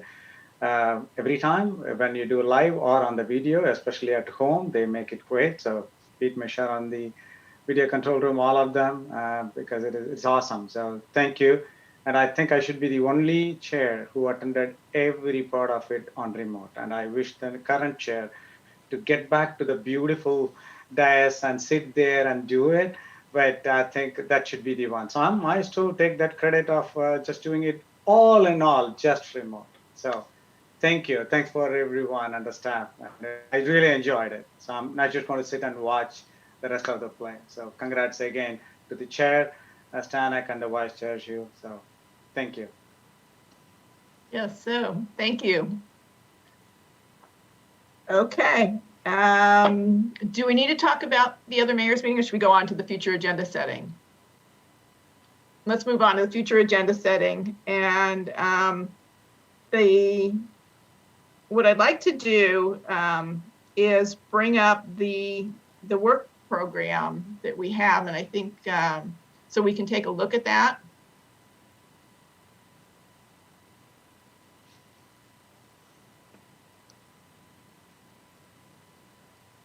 I think Whitney's working on it. Yeah. I'm getting there. Sorry. I do have it almost ready to go. So I think some of this, I mean, I think we need to look as a group at March, because there's a lot there. And what happened in February was there was a lot in February, and most of it did not end up on our agenda because it got moved to March. And so I think we need to look at this very carefully so we can give the public a good idea of when they can expect things to be happening. And one of my comments is that in March, I don't see on here the community grant review, which is going to be a big deal. Isn't that supposed to happen for our first meeting of that in March? It is. This is only representative of work program items, so that it doesn't encompass everything that we cover.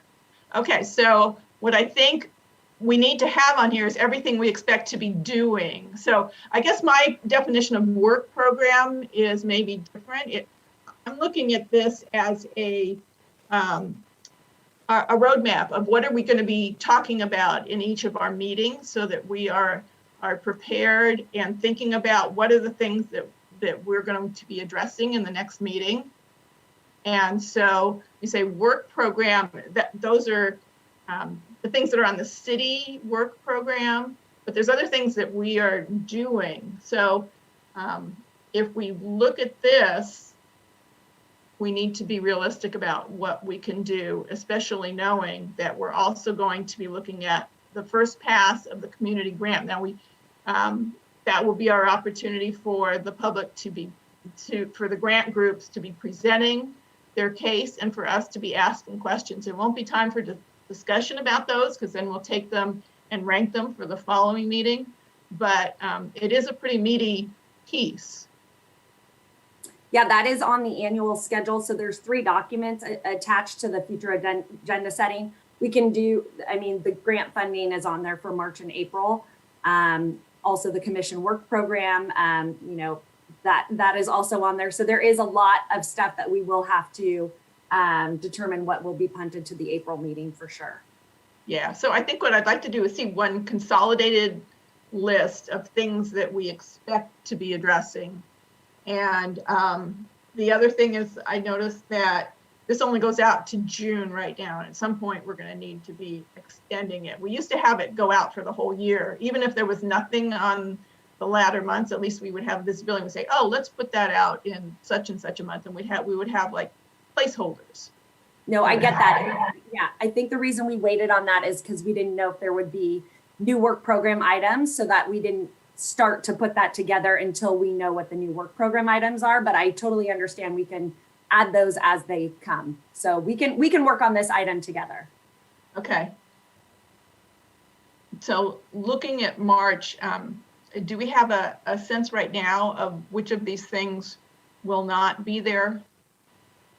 Well, there are a couple where I don't think they're as timely, so we can push them to future meetings.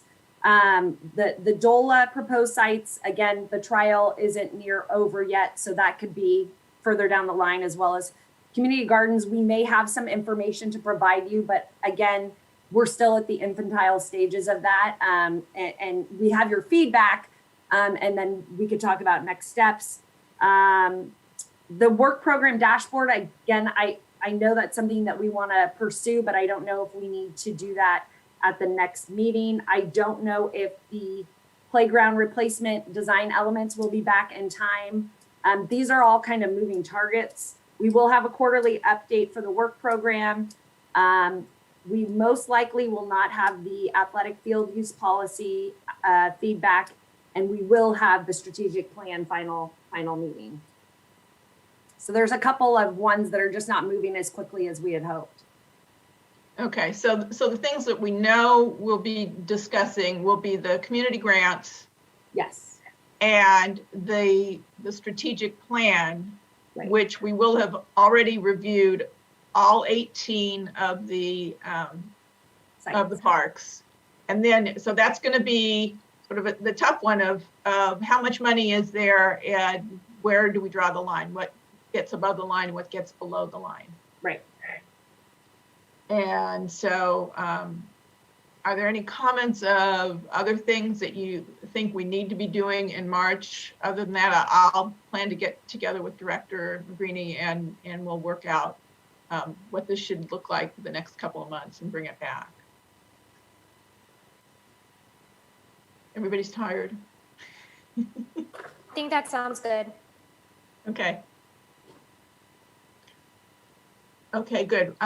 While we were saying that, sorry, it's a little hard for me to visualize when it's split. So I think in the future having it consolidated would be helpful. But yeah, I think that sounds fine. Okay. So we do have a meeting scheduled. Oh, do we have a date? Did everyone give the feedback for that special meeting? So I did receive feedback from 3 of the 5 commissioners for February 24th at 6 p.m. I just was waiting. I think it was Commissioner Kamarapan and Commissioner Tom Bay, if that would work for you or not. I will be back by then, so that sounds good. Does that work? February 24th, I think it's a Wednesday at 6 p.m. Okay, so that looks like that's a go. Yeah. Good. Talking. And so we have our February mayor's meeting covered. Do we have has someone signed up for the March mayor's meeting? Did we go out that far? I want to say that February was the last one. I'll have to go back and look at my notes though. Then we can either send out an email or revisit it at the next meeting. Okay, since it's out a little ways, so that makes it a little easier. As long as Commissioner Tombe will be doing the February one. Okay, good. I can volunteer for the March one in case this was the last. I mean, we circled through everybody. We're going to meet 2 more times before that March mayor's meeting. So we're going to have 2 chances to get somebody nailed down. Okay, good. Are there any other comments about the schedule? No. Great. I think with that, we can adjourn the meeting at Yay. 10:09. Happy Thanks, birthday, Mom. everybody. Nisha. Happy birthday, Mom. Thank you. Thank you. Happy And we get to see you guys in person soon. His birthday on 15th, is it right? Yeah, on the 15th. Okay. Good memory. Remember, yeah. Okay, advance happy birthday again. We'll Thank celebrate you. virtually. I know it's a MVP. I can remember. Yeah. Yeah. Thanks, you guys. I know these meetings are long. You guys are doing awesome.